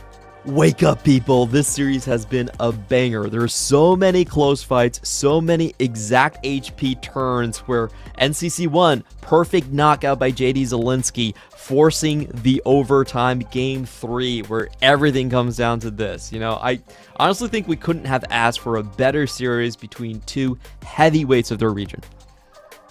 And both, I think, games were dictated a little bit by a single player on each team. We saw Kian in Game 1, just a really insane Stargazer spot with Zaya and Nunu and the Boar to snowball his lead. And similar to so, JD in Game 2 with Cho'Gath worth the wait into Darkstar Emblem, into a crazy 6 Darkstar cap as well. So we'll see if we'll see, you know, something similar in Game 3. Is there going to be that standout player with a really snowballing game plan from Stage 2? I still want to see Isurus try to match the tempo pressure that we have seen from VP. As I mentioned, I think 2-cost reroll is actually quite important in this meta, where if you want to avoid the 4-cost congestion and being denied and leaving things up to RNG, you actually want to have that reroll player. Both games, I feel like VPF came out on the edge with the Jinx composition. They were able to deny a ton of copies by rerolling early. They were able to play tempo. Both times that Jinx composition did go into the top 4. So I want to see if ISG can actually match that. The mountain available for our players as a Stargazer constellation. This means that both Zaya and Lulu are on the table as an option, but you have to get Stargazer online early. So either high roll the 3 Stargazer from your natural shops or have an augment that can open up that possibility. Something like a subscription service, for example, even can sometimes high roll you that chance. Yep, I really think that Stargazer is one of the more flexible boards you can play. We've actually seen a lot of, if you roll down on level 8, you hit a couple of 5-costs, you can suddenly flex your board. So it really allows you to avoid a lot of the denials that we expect in the 4v4 format. Also very strong if you find something like a Zed in Vader as well. So it definitely opens up the field to a couple more compositions here. A Jinx came from Orb, and Kian's like, well, I guess it's my turn to be the Jinx player on our team.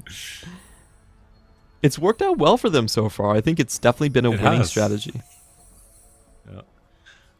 Michael here with his augment pickups, the chance to play into the Earth, potentially open up the Darkstar line for Isurus could be pretty important. Has the BF sword as well to slam right away. And potentially play into more of an AP line with an Ashers, but no, we'll go for the Pandoras instead. Yeah, I want to check out what Cambuli he has. It's either Warpath. It's loot sub, so he's getting the spatula anyway. That's why he didn't pick the Earth. Okay, birthday reunion. Going for the Fast 9 line. Loot sub is super interesting, especially for NCC1. Oh boy. I think that was spreading roots into loot sub. A lot of options here for our players in terms of where they can go with their games. They're not really locked behind, oh, I can't play this line, I don't have an emblem. You can now make that emblem if you want to play Darkstar, for example. So should be a very flexible Stage 4. Treasure Hunt as well. Very interesting here from Milo. Wow, this is one of those comps that has just kind of been relegated with the Fate Weaver reroll. He's not picking up the... no, I think it'll be Lulu. Something else. Yeah, you're right, you're right. Will it be Lulu? Jax 2 found naturally in the shops. You have the Nashers already built for a future Lulu as well. The only problem is 3-cost reroll. It is quite easy to stop it in its tracks, right? If the entire team, the entire opposing team holds Lulus, especially on the mountain where Lulu is a good flex unit to add just for the stun, even if you're not playing Stargazer. We've done the calculations before of basically the opposing team takes 6 Lulus out of the pool. Then for you, it means that you need to spend almost 100 extra gold hunting for your Lulu 3. So that's why we don't see 3-cost reroll. Even if it's strong in solo, it rarely is good enough to be played in 4v4. We're taking a look at Shunnington's board. It is possible, I was going to say, that they don't necessarily fully commit to playing Lulu as a 3 cost or as a 3-star reroll. They could just play it for tempo and then kind of slowly have a Stargazer vertical essentially with Lulu and another unit with an emblem later on in the game as well. Will treasure hunt where you're rolling every stage anyway. So it's going to be interesting to see. I think if Isurus adapts quickly and holds many Lulus, we could see the adaptation from Milo as well. Yeah, could still have some open options here. JD Zelinsky. Challenger is difficult to use. The only real comp is the Diana lines, but as we mentioned, that those are kind of like the 3-cost lines. And the Jinx lines. That's true. That's true. Has she not earned enough respect to be called a viable line from you after I seeing don't know why. she Just from skipped VP? my brain. I was just thinking about the Threes of Legion, so I was getting subconsciously influenced by that one. But you're right. I think the Jinx line is probably the better destination.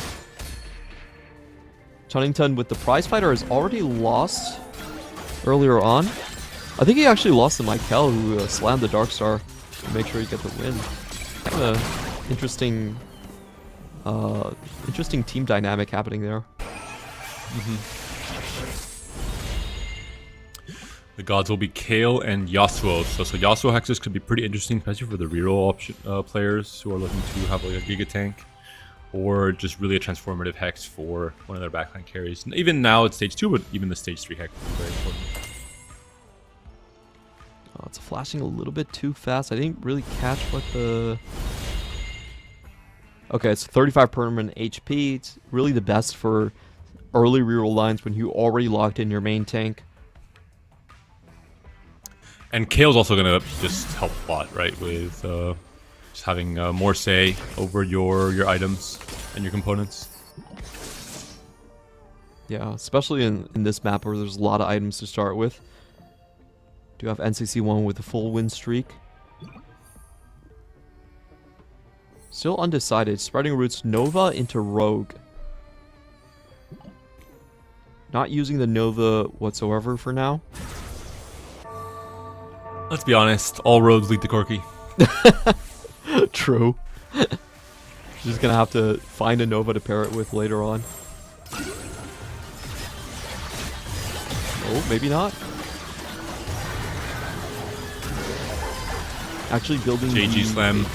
Yep. I actually like the Nova a lot in terms of if you can fit an Aatrox on your board, you just have to use Shred and Sunder, right, for the comp. With Nova being activated off of just having the Emblem, for example. Without having to like really warp your game plan too much. Yeah. Really allows for a lot of like AP-AD mixes, which are pretty rare. Cambuli now taking out his opponent, the only 100 HP player left.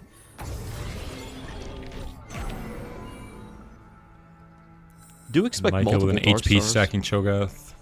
Yeah, you have to imagine so, right? Darkstar is the line that gains the most in terms of the +1 emblem lines, and this is a spot where now at least one player from each team can play into it with loot sub.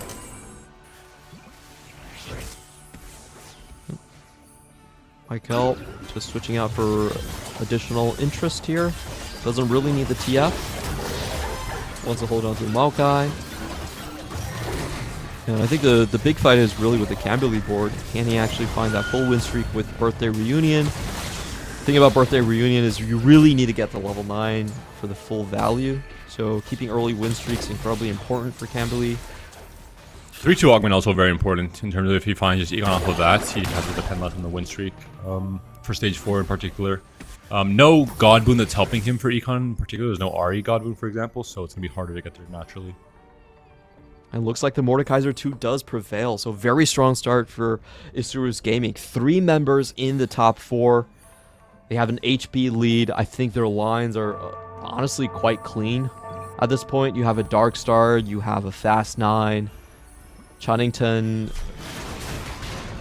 honestly, Might be Corki. yeah. Whenever you see a sword, you're just like, Corky. Chunnington has been the kind of, maybe not Corki necessarily, but just kind of the stable stage 4 level 8 player, basically like rolling down to 0 on 4-1 and stabilizing or trying to. True, it does seem to have been his job for the most part. 2 chances to hit the Death Blade as well.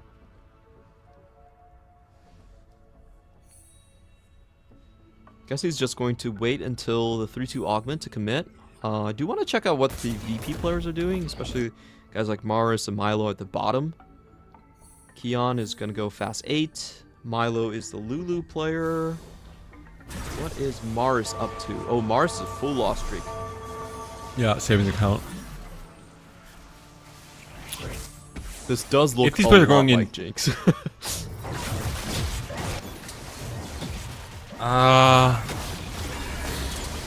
There's no way you play savings account into Jinx reroll. Yeah, I feel like it's too low cap in this. And you would spike, you would get the gold like too late. It's hard to balance not spending all your gold on 3-2 to get the stabilize. I'm not sure where the math would be where the saving account would actually proc. It's still yet to be seen where Maris is going to go. Get gold augments here. I think Epoch is good enough. Trying to think if there's any particular artifact. Oh, Ooh. For Cam, wow. Even if he doesn't want it, he definitely does not. He wants to keep it out of the hands of anyone else. So if he's holding it here, no one else can roll for it. Mistress is also very, very strong for Fast 9. But Invader Zed is just a very strong augment. Gonna go for Mistress again. Yeah, okay. Makes sense. I do like Invader Zed more in terms of defending the win streak. You got a Shojin, right? I'm not sure how much more or any HP you're getting from Mistress right now. yeah, it just kind of locks him into the Nova Fast 9 line. But I think Invader Zed, it's definitely one of those lines where I feel like it's super strong in 4v4, but we have seen misses there, so, you know, he decides just play the straight denial game. Especially in loot sub, right? You have so much more chances to really break Zed as a unit in terms of emblem, in terms of, you know, all these extra resources coming into the game. Yeah. I personally do favor Zed a lot more as well. Like, we've only seen, I think it was like, in terms of the games we casted in 8-pack, it was like a 75% win rate for the team that did pick it up. There's just too many high roll potentials. And NCC1 can settle into the Dark Star as well. Yeah, it makes a lot of sense from the item slams he had. Of course, Acel being strong on this patch, that could be the path that he will take towards stabilizing in stage 4 in particular. He's incredibly healthy at this point. And taking a single loss from Cambly. Maris, a bit of a low roll. Not sure what artifact he's trying to go for, but the Thresh Lantern is usually considered... it's slightly tempo-based rather than cap-based. Mars does seem to be the quirky player, most likely with the Last Whisper and the Striker's Flail Slam onto the Jinx for now. Going to have a lot of gold to work with. Similar case to what we saw from NCC1 in all these games. Going to roll on creep round at the end of stage 3 and play for ideally 2-star Corki, 2-star Rammus before we even get into stage 4. Yep, we will have to check that roll down on 3-7 coming in from Maris. In the meantime, what hex does Yasuo give here? He's able to catch that one. Seems like most people just going straight for Yasuo though, so we'll find out very soon. In that case, I imagine it has to be either Storm Hex or Cryogenic. They seem to be the two strongest options in terms of the late game impact in particular. For sure. Keon, this looks more like the Brawler E board. It's a really tough game plan for VP to pull off. They have 2 players that's straight near full loss streaking.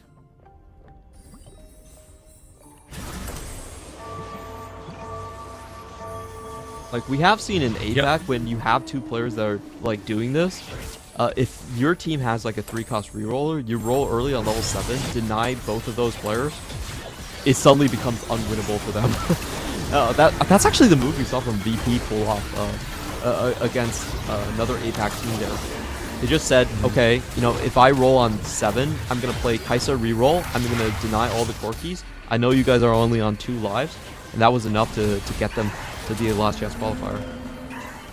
Yeah, really interesting adaptation to, especially this meta, right? Which in some ways is very predictable, because of where players have to go to stabilize and to fulfill their roles on the team with their game plan.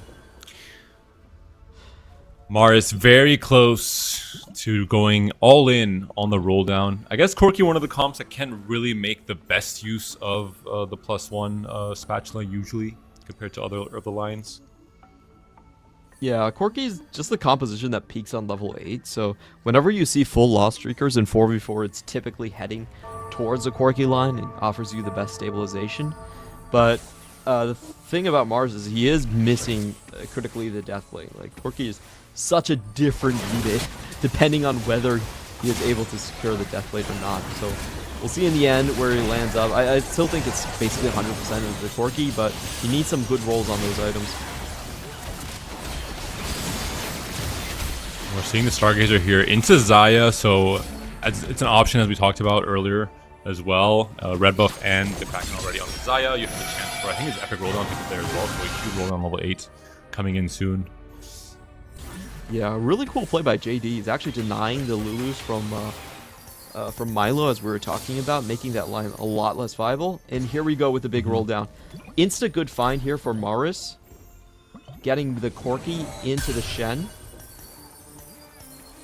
Gonna make sure to sell off most of these units and just try and start building a board around the units he wants to hold, for stage 4 in particular, while still making some amount of econ. Obviously, I think it's correct to roll here. You get first dibs on some of these key units, but also you can make your turn here. You can have so much good to roll. The best hope for VP is they can both stabilize on 4-1 and also avoid each other through most of stage 4. When you're on 2 lives on 2 of your players, the situation gets so dire that you could actually just lose to you know, with team damage coming against each other. No Rammus whatsoever. Could be a problem. Still have a lot of ambos to resolve. There's a Rammus finally. He does have this is a hard turn. Mighty Mech too, so I feel like this is enough to stabilize. He just needs to act quickly. Deathblade found. Great find here. I wonder if he reforges. I'm gonna make a Voyager Emblem. Yeah, makes a lot of sense. Onto the rune for now. Didn't get on time to get the extra stats onto the Corki. We'll see if it's enough to win here. It's a very important fight for Mars, who's on 22 HP. A loss here, we're putting down to potentially 1 life. But should be enough here, it looks like, against Michael. Slamming all of his tank items. Know that this is a critical round.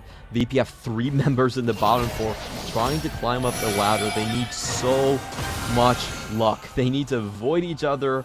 They need to find their copies and stabilize. And at least for 4-1, they were able to do it. Take a look at Milo's board. How many copies off is he from the Lulus? Only has 3 Lulus. Yeah. I mean, he's proccing Treasure Hunt for now. Wow. That's a Void Staff, which isn't ideal considering you already have the... I guess the first 6 seconds you won't have the Shred yet from the Nova activating, so at the very least, you get some marginal benefit here. We talked about it very far away from the Lulu. I'm not sure if there's going to be a high cap reroll comp. I think you might just be settled with just hitting your 2-star or 3 cost and or 2 cost 3 stars, and that's going to be it. Especially with JD denying him and also on a 5-win streak, this is a pretty dire situation for Milo. He's very far away from the Jax copies, which is what really makes this composition work. You want the 2-star tanks to be online for you. Let's see if JD is denying any extra Lulus. No, JD actually rolled down all the way. He does have epic rolls, so I'm not sure how much roll. Maybe he still has a lot of rolls saved. This would be a big win for Milo here. I guess this is direct contester. Should be able to get it done. Xayah 1. Let's have Storm though. Should be a stun here, yeah. Ooh, stun comes in. Red buff ticking. Oh my god, the Jax, does he clear? No! No, the Jax does not clear. Huge win for JD. Look at the HP totals for VP. They are currently 5th, 6th, 7th, and 8th in the standings. No matter how much stronger you get as a team, if you get a win-out player potentially, that's great, but it's hard to bounce back when you're just so far behind in the HP totals right now. Lissandra 2, main carry for NCC1. He's rolled to 0. This is not looking good for VP across the board. So many weak boards that haven't found their footing just yet. NCC1 and Milo will still lose a lot of HP. Does look like Maris is climbing up though. Maris definitely has stabilized at this point. Some execution error here as well from NCC1. The Tom Kench is getting the Dark Star bonus. The Cho'Gath was in the Hex. It's a predictable loss here, of course, facing off against Mars against his teammates. Just not able to execute his turn cleanly here. Good turn for Keon. Looks like he's going to be able to hold through. It is against JD Zielinski. I don't think he has gold to hold on to the Zayas, though. JD is so healthy. Attack speed Hex pretty big for Zaya here. More for JD who doesn't have Hex already.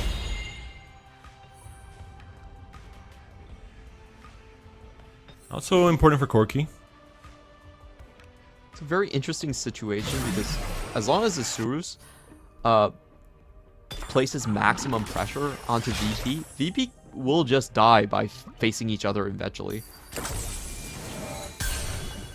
Kindred upgrade for Kian. Still sitting on just that one singular copy of Yi.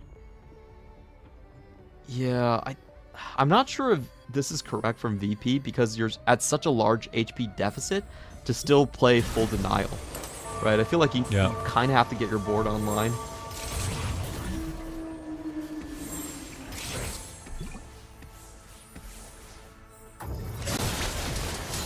Up against Cam here, this is one of the freer fights, considering that Cam is trying to go level 9 to get the max value for Misfits, have to pick up the road, grab bag, which is a ton of one essentially. But this should be a pretty easy win for Keon, just considering what spot each of these players is in their role on their teams. Now only missing one Master E. The thing about his board is with no Fiora and no chance at level 9, Keon is still very much dead in the water. An awkward amount of copies for Milo here as well, just far away from everything. Everything is still on the table, obviously, but you're still 2 copies off of Jax. You're a ton of copies off of the Lulu, Pantheon, and Milio. With this amount of gold, you're also not necessarily guaranteed to hit them if you roll down now. Uplink is great, actually, with the Stargazer, with the Mountain. All the extra emblems, actually a lot of value. Yeah, I think the situation is very, very dire for VP. They started out this stage with 4 members in the bottom 4, and they've lost 40 additional HP. Mars does have a chance to win now. I think Mars looks like the player that can go second, but I don't find any of their spots capable of taking the first place. If you're not taking first places and you're so far behind in HP, it's just there's very, very slim margins that you could win for. I feel like this is one of those games where you might see players suddenly try to pull off like sudden first places. This is what Maris is kind of angling for. He's on 5 copies of Corki.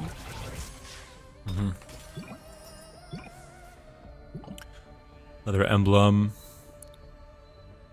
Milo is currently the HP leader out of the VP players as well, and he's playing on a board that if he doesn't hit, has no future coming into stage 5. So, gonna really be so important if he's able to hit somehow the Lulu 3, but especially the front line at the very least at Jax, very soon to buy him some time. Oh, and Camberley does get one of the better 5 costs that can be flexed onto any board. Does find the Nunu plus the Blitzcrank too. Oh, he's ready to crunch down on Mars and Keon. Storm Hex Jin as well. Has a Reforger for the Primordial emblem. If he wants to, it's kind of a half a Warmog. We'll have to see if he decides to Reforge into something else or not. Still a hard turn for Camberley to execute on. Keon is on U2 at the very least. Does have a loot subscription to go for. Oh, okay. Never mind. I think that's why he wasn't giving that much priority. The comms were there. He was scouting instead.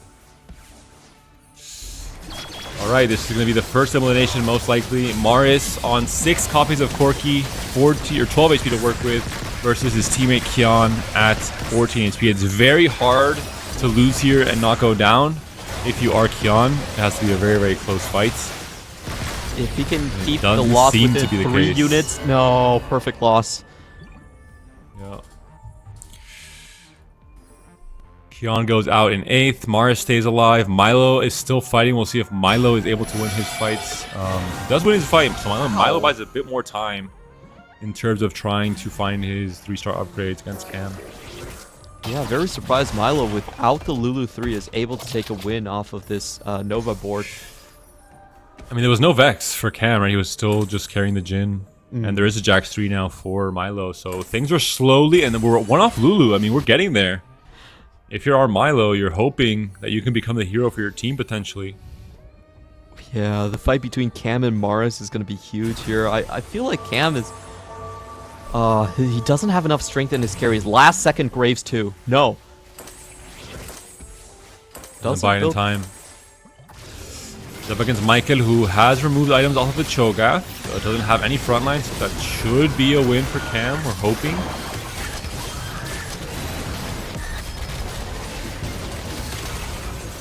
Wow, a bit of a ballsy play right there.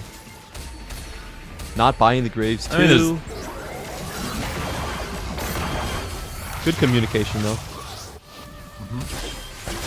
JD is able to win against Milo. Milo's going to have even more time to find the Lulu 3. The Lulu stunning the Xayah. Unfortunately, Xayah's not going to be able to cast one last time, it looks like. And JD, it's a very big loss, but not big enough. 1 HP and a dream. And the HP now is much more even between both teams. Clement. Oh, this is getting so dicey. Camberley finally gets the Graves too right there. I think maybe Camberley had JD in his pool, so that's why he wasn't building the Graves too. 2 upgrades. JD, he's so important. He's trying to hold the gates closed against Milo. If Milo gets the Mountain Lulu 3, that is a win-out potential. Items off of the Xayah for JD. We'll see who he faces. He's facing Michael, who is scaling on the Cho'Gath. I think it's just going to be better player wins. The item plans do come through from JD as well. They would like JD to win, I have to imagine, just to stay alive, considering Michael has HP to trade. But it's looking quite difficult. Michael did not remove any of his items here, so this Cho'Gath is going to hang on for so long against the Xayah. Just not enough single target damage. Does Maris go down? That's the question. On the other side, yes, Maris does fall. So it will mean that VP needs at least a 1-3. If Milo does not go down this turn, which is a possibility, he's at 14 HP. This could be 1 life. He just lost his last life. I'm not sure if Milo got the upgrades on the Lulu. He hasn't. So still 1 off Milio, still 1 off Lulu. Has Chunnington in his pool, has Michael in his pool as well. Chunnington just hits some upgrades there as well on the Corki, holding a lot of Lulus on the bench, making sure that Milo can't hit. So all of a sudden, if Milo goes down here in that 5th place position, this would be the series win going to Isurus with 3 players from VP ending up in the bottom 4. All down to Milo here. Yep. He can take a loss, but he can only lose by 3 units.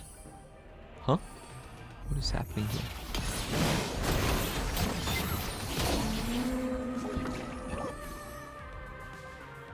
Is that the... So he only bought a Lulu too. Did Chunnington sell his board? And Milo faced the ghosts? That should be a mistake, no? If that's the case. Cam goes down in 5th. Chunnington goes down and that's yeah, not looking great. What? For Isurus unless they know that Michael's winning the game. Yeah, that seemed like a weird series of events. I'm not sure Michael is 100% going to win, though. And Milo has now hit Lulu 3 as well on the mountain with 7 Stargazer online. Most of his carries fully itemized and itemized well. Triple Yasuo Hex. It was Cam selling his board, but...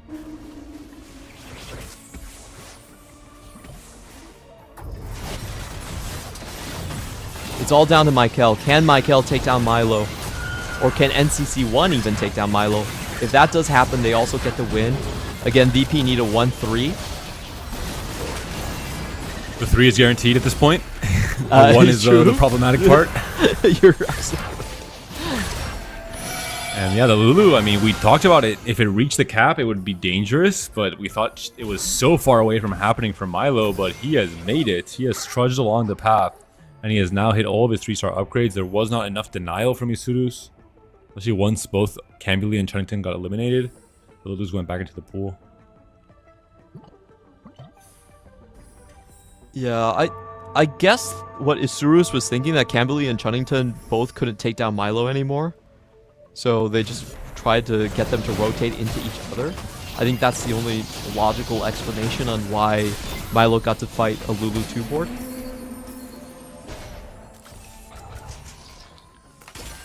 The chance to go 8 here as well. Can potentially fit Stargazer if he finds. He has to find either a Zaya, a Nunu, or a TF, which is not the Oh, there's a easiest Corki, thing there's a sometimes. Corki.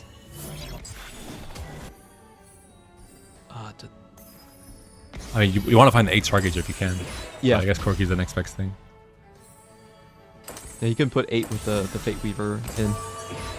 Ah, yeah, okay, I see. Yeah, because he has the emblem extra. It does seem like it's down to Milo versus Michael. NCC1 has not removed the item, it looks like. Items seem to be all there. Lulu should be able to get stunned onto the Acel and the Karma fairly soon, though, on this next cast, even. Oh, we'll be playing the front line instead. Is there a chance Milo loses here? I don't think so. No. Nah. Michael can go level 9. His next upgrade will be Bard 2. See if he can find it. No Bards just yet. There's your first copy.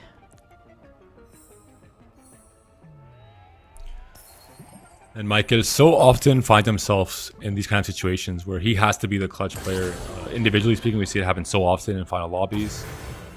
Where he can finish first, he can finish second. We're seeing it now again here for Isurus in his final game 3. His front line does worry me quite a bit. Still on just Cho'Gath 1. NCC 1 should be a decent matchup for him. I do feel like this version of Darkstar does kind of fall off, run out of steam when it comes to stage 6. Really good hit by the opposing Nunu. Doesn't look very good for Michael here. Can his Ghost maybe take down Milo? Just No. barely. He just barely gets the win here. The Karma clutches it up. That gives him some extra rounds to hit the Bard 2. But yeah, as you mentioned, slightly lower cap. Had the Constructor Companion as a second augment, has Pandora's as his first augment, so not really the strongest, highest cap setup for this comp. Something like Treasure Hunt would be really good. The Gilded Steel does help quite a bit, I think. It fits well in this setup. But the Lulu is just so scary. The uplink value on every single unit, the 8 Stargates are online. Yeah, the frontline difference is also just massive at this point. I don't think there's enough damage on Michael right now to take down the board of Milo. Milo's frontline stays alive. It's already 18 seconds into the fight, and he still has 2 tanks standing right there. Michael still Does not look very close. Yeah. Michael has 2 lives, essentially. So he still has a chance to hit the Bard. Will the Bard 2 really change the outcome of these fights that much? That's the big question. He probably needs Bard 2, Blitz 2. I wonder if he can maybe salvage some of the items on Pantheon to get a 3rd item on the Bard. If you think that's going to be more impactful. You can get Gunblade off of the Crown Guard and the Sterax. Oh, it just has the Anvil anyway. He's already sold his Just Blitz. gonna try and brute.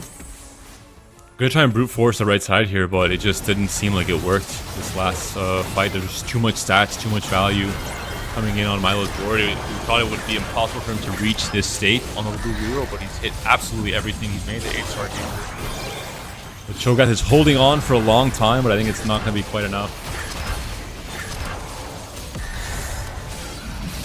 Yeah, the list being targeted here. The Bard dying down as well. Milo, the hero for VP. Michael is still alive. There's one last chance to hit a Bard 2 and hope that swings things in his favor, but it's looking unlikely, Clement. Oh. It is a Bard 2, but is it enough? That's the question, and I'm not really sure it is. He was trying to brute force, and I think that's going to be the same game plan again. Try to get like a saucer into the backline somehow. If you face Lulu head on, then maybe you can snipe her out. But I wonder if that requires changing positions for this Bard. I don't think the Bard has any potential backline purchase here. Just going in the middle. One last fight, no matter the outcome, the game will end here. One life remaining for each of the players. The Lulu 3 board looks very, very scary. The Bard 2 upgrade could maybe swing things in Michael's favor, but it has not looked good throughout these last 2 rounds. Just down to the Bard already have Cho'Gath health. to hold the line here. I think it's asking too much of the poor Cho. We're getting closer. Oh. The list is almost onto the Lulu. The Bard just cast one last time, but there's still too much to chew through. It looks like Milo takes the win. VP will take the win in this game 3. Michael, a valiant effort, but not quite enough. Virtus.pro closes out the series 2-1. What a nail biter of a game right there. Virtus.pro were behind this entire way in stage 4 particularly. But I think what really changed is, despite the heavy denial, despite JD Zielinski pivoting his entire game plan into a Stargazer line, they weren't able to survive the other players. They weren't able to keep the Lulu from just being denied the entire game. Milo was still able to hit in the very end, and all that effort ended up being for naught. Really is surprising that maybe more jacks should have been held as well. More priority should have been held on stopping Milo from reaching that cap, especially once we entered stage 4 and we saw the HP totals and where everyone kind of was at. You have to imagine Isurus just say, hey, the only player who has the potential to win this game or to cap out any higher is Milo. What can we do to stop him? Even if it means sacrificing our own cap in the process. But Jax 3 was hit. That bought enough time for the Lulu 3 to come out in the end. And even Lulu 2 was stable enough in the mountain, having a lot of extra carries. The uplink pickup was really good as well, I think. Guaranteeing the uplink value on all of their units, essentially. Really cool game from Milo, and really courageous to be able to hold out up until that point where he became the strongest player in the lobby. I'm honestly at a loss for words. I didn't think this game would end up this way. I'm pretty certain at one point Isurus had over 100 HP advantage. That's actually very massive to have, and I feel like a couple of things did go wrong for them. First off, Cambuli, who was playing the Fast 9 composition, actually just gave a lot of HP over to VP. You know, he didn't really survive on the level 9 board either. So I felt like that very long birthday reunion actually ended up kind of hurting them a little bit. Maybe there was a world where he just all in on level 8 to close out the game might have been a better solution right there. You know, and they also got lucky from the 0 HP kill, the team kill that VP suffered. It wasn't like VP actually played a perfect game at the bottom of the standings right there, but they were still able to come back over 100 HP to go into the winner brackets. I have to say, like, great game from Milo, but I have to feel that there were some mistakes happening on the other end as well. Yep. Big congrats to VP though on the win and on their chance to reclaim the glory, right, of being a runner-up team at 2025 EWC at the main event, to have to now fight their way through the global qualifier. Not probably what they envisioned in terms of the return to the main event, but they are now at least one step closer, and they're still showcasing their talent in 4v4 and the clutch factor that they have to be with their back against the wall and still come out ahead. Looking at the rest of the results in this Group E, we do see Glorp Gang taking a 2-1 win. I believe that was a comeback win as well.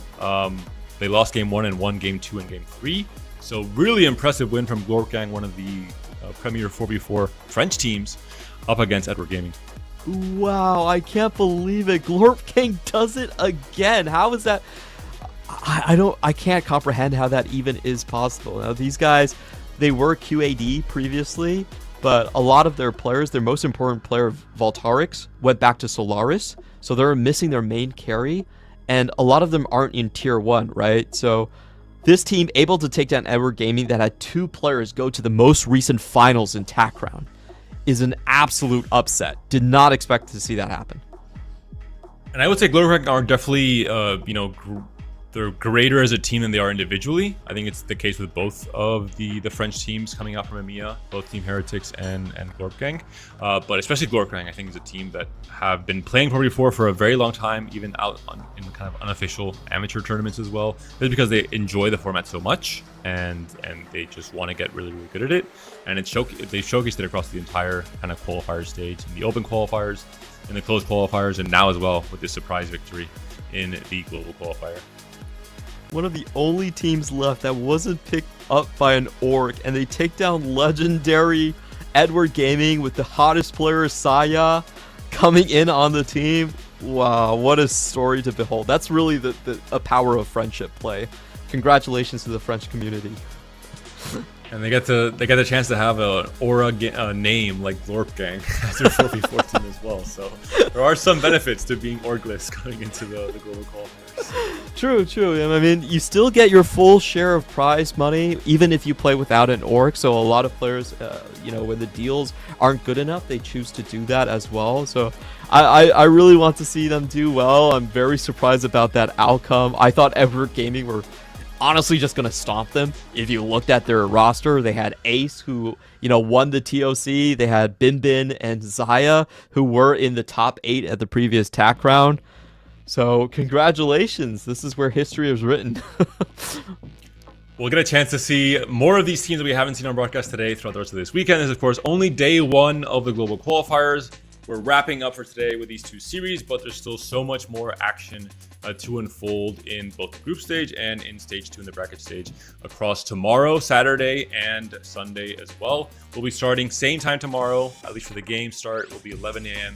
CEST, the same exact schedule that we had to start with today as well. So stay tuned for more action. Make sure to tune back in tomorrow to see what Glorpgang is doing right, how Edward Gaming can come back, and the rest of the stories that we'll have unfold. Thank you guys for watching today, and we'll see you guys tomorrow.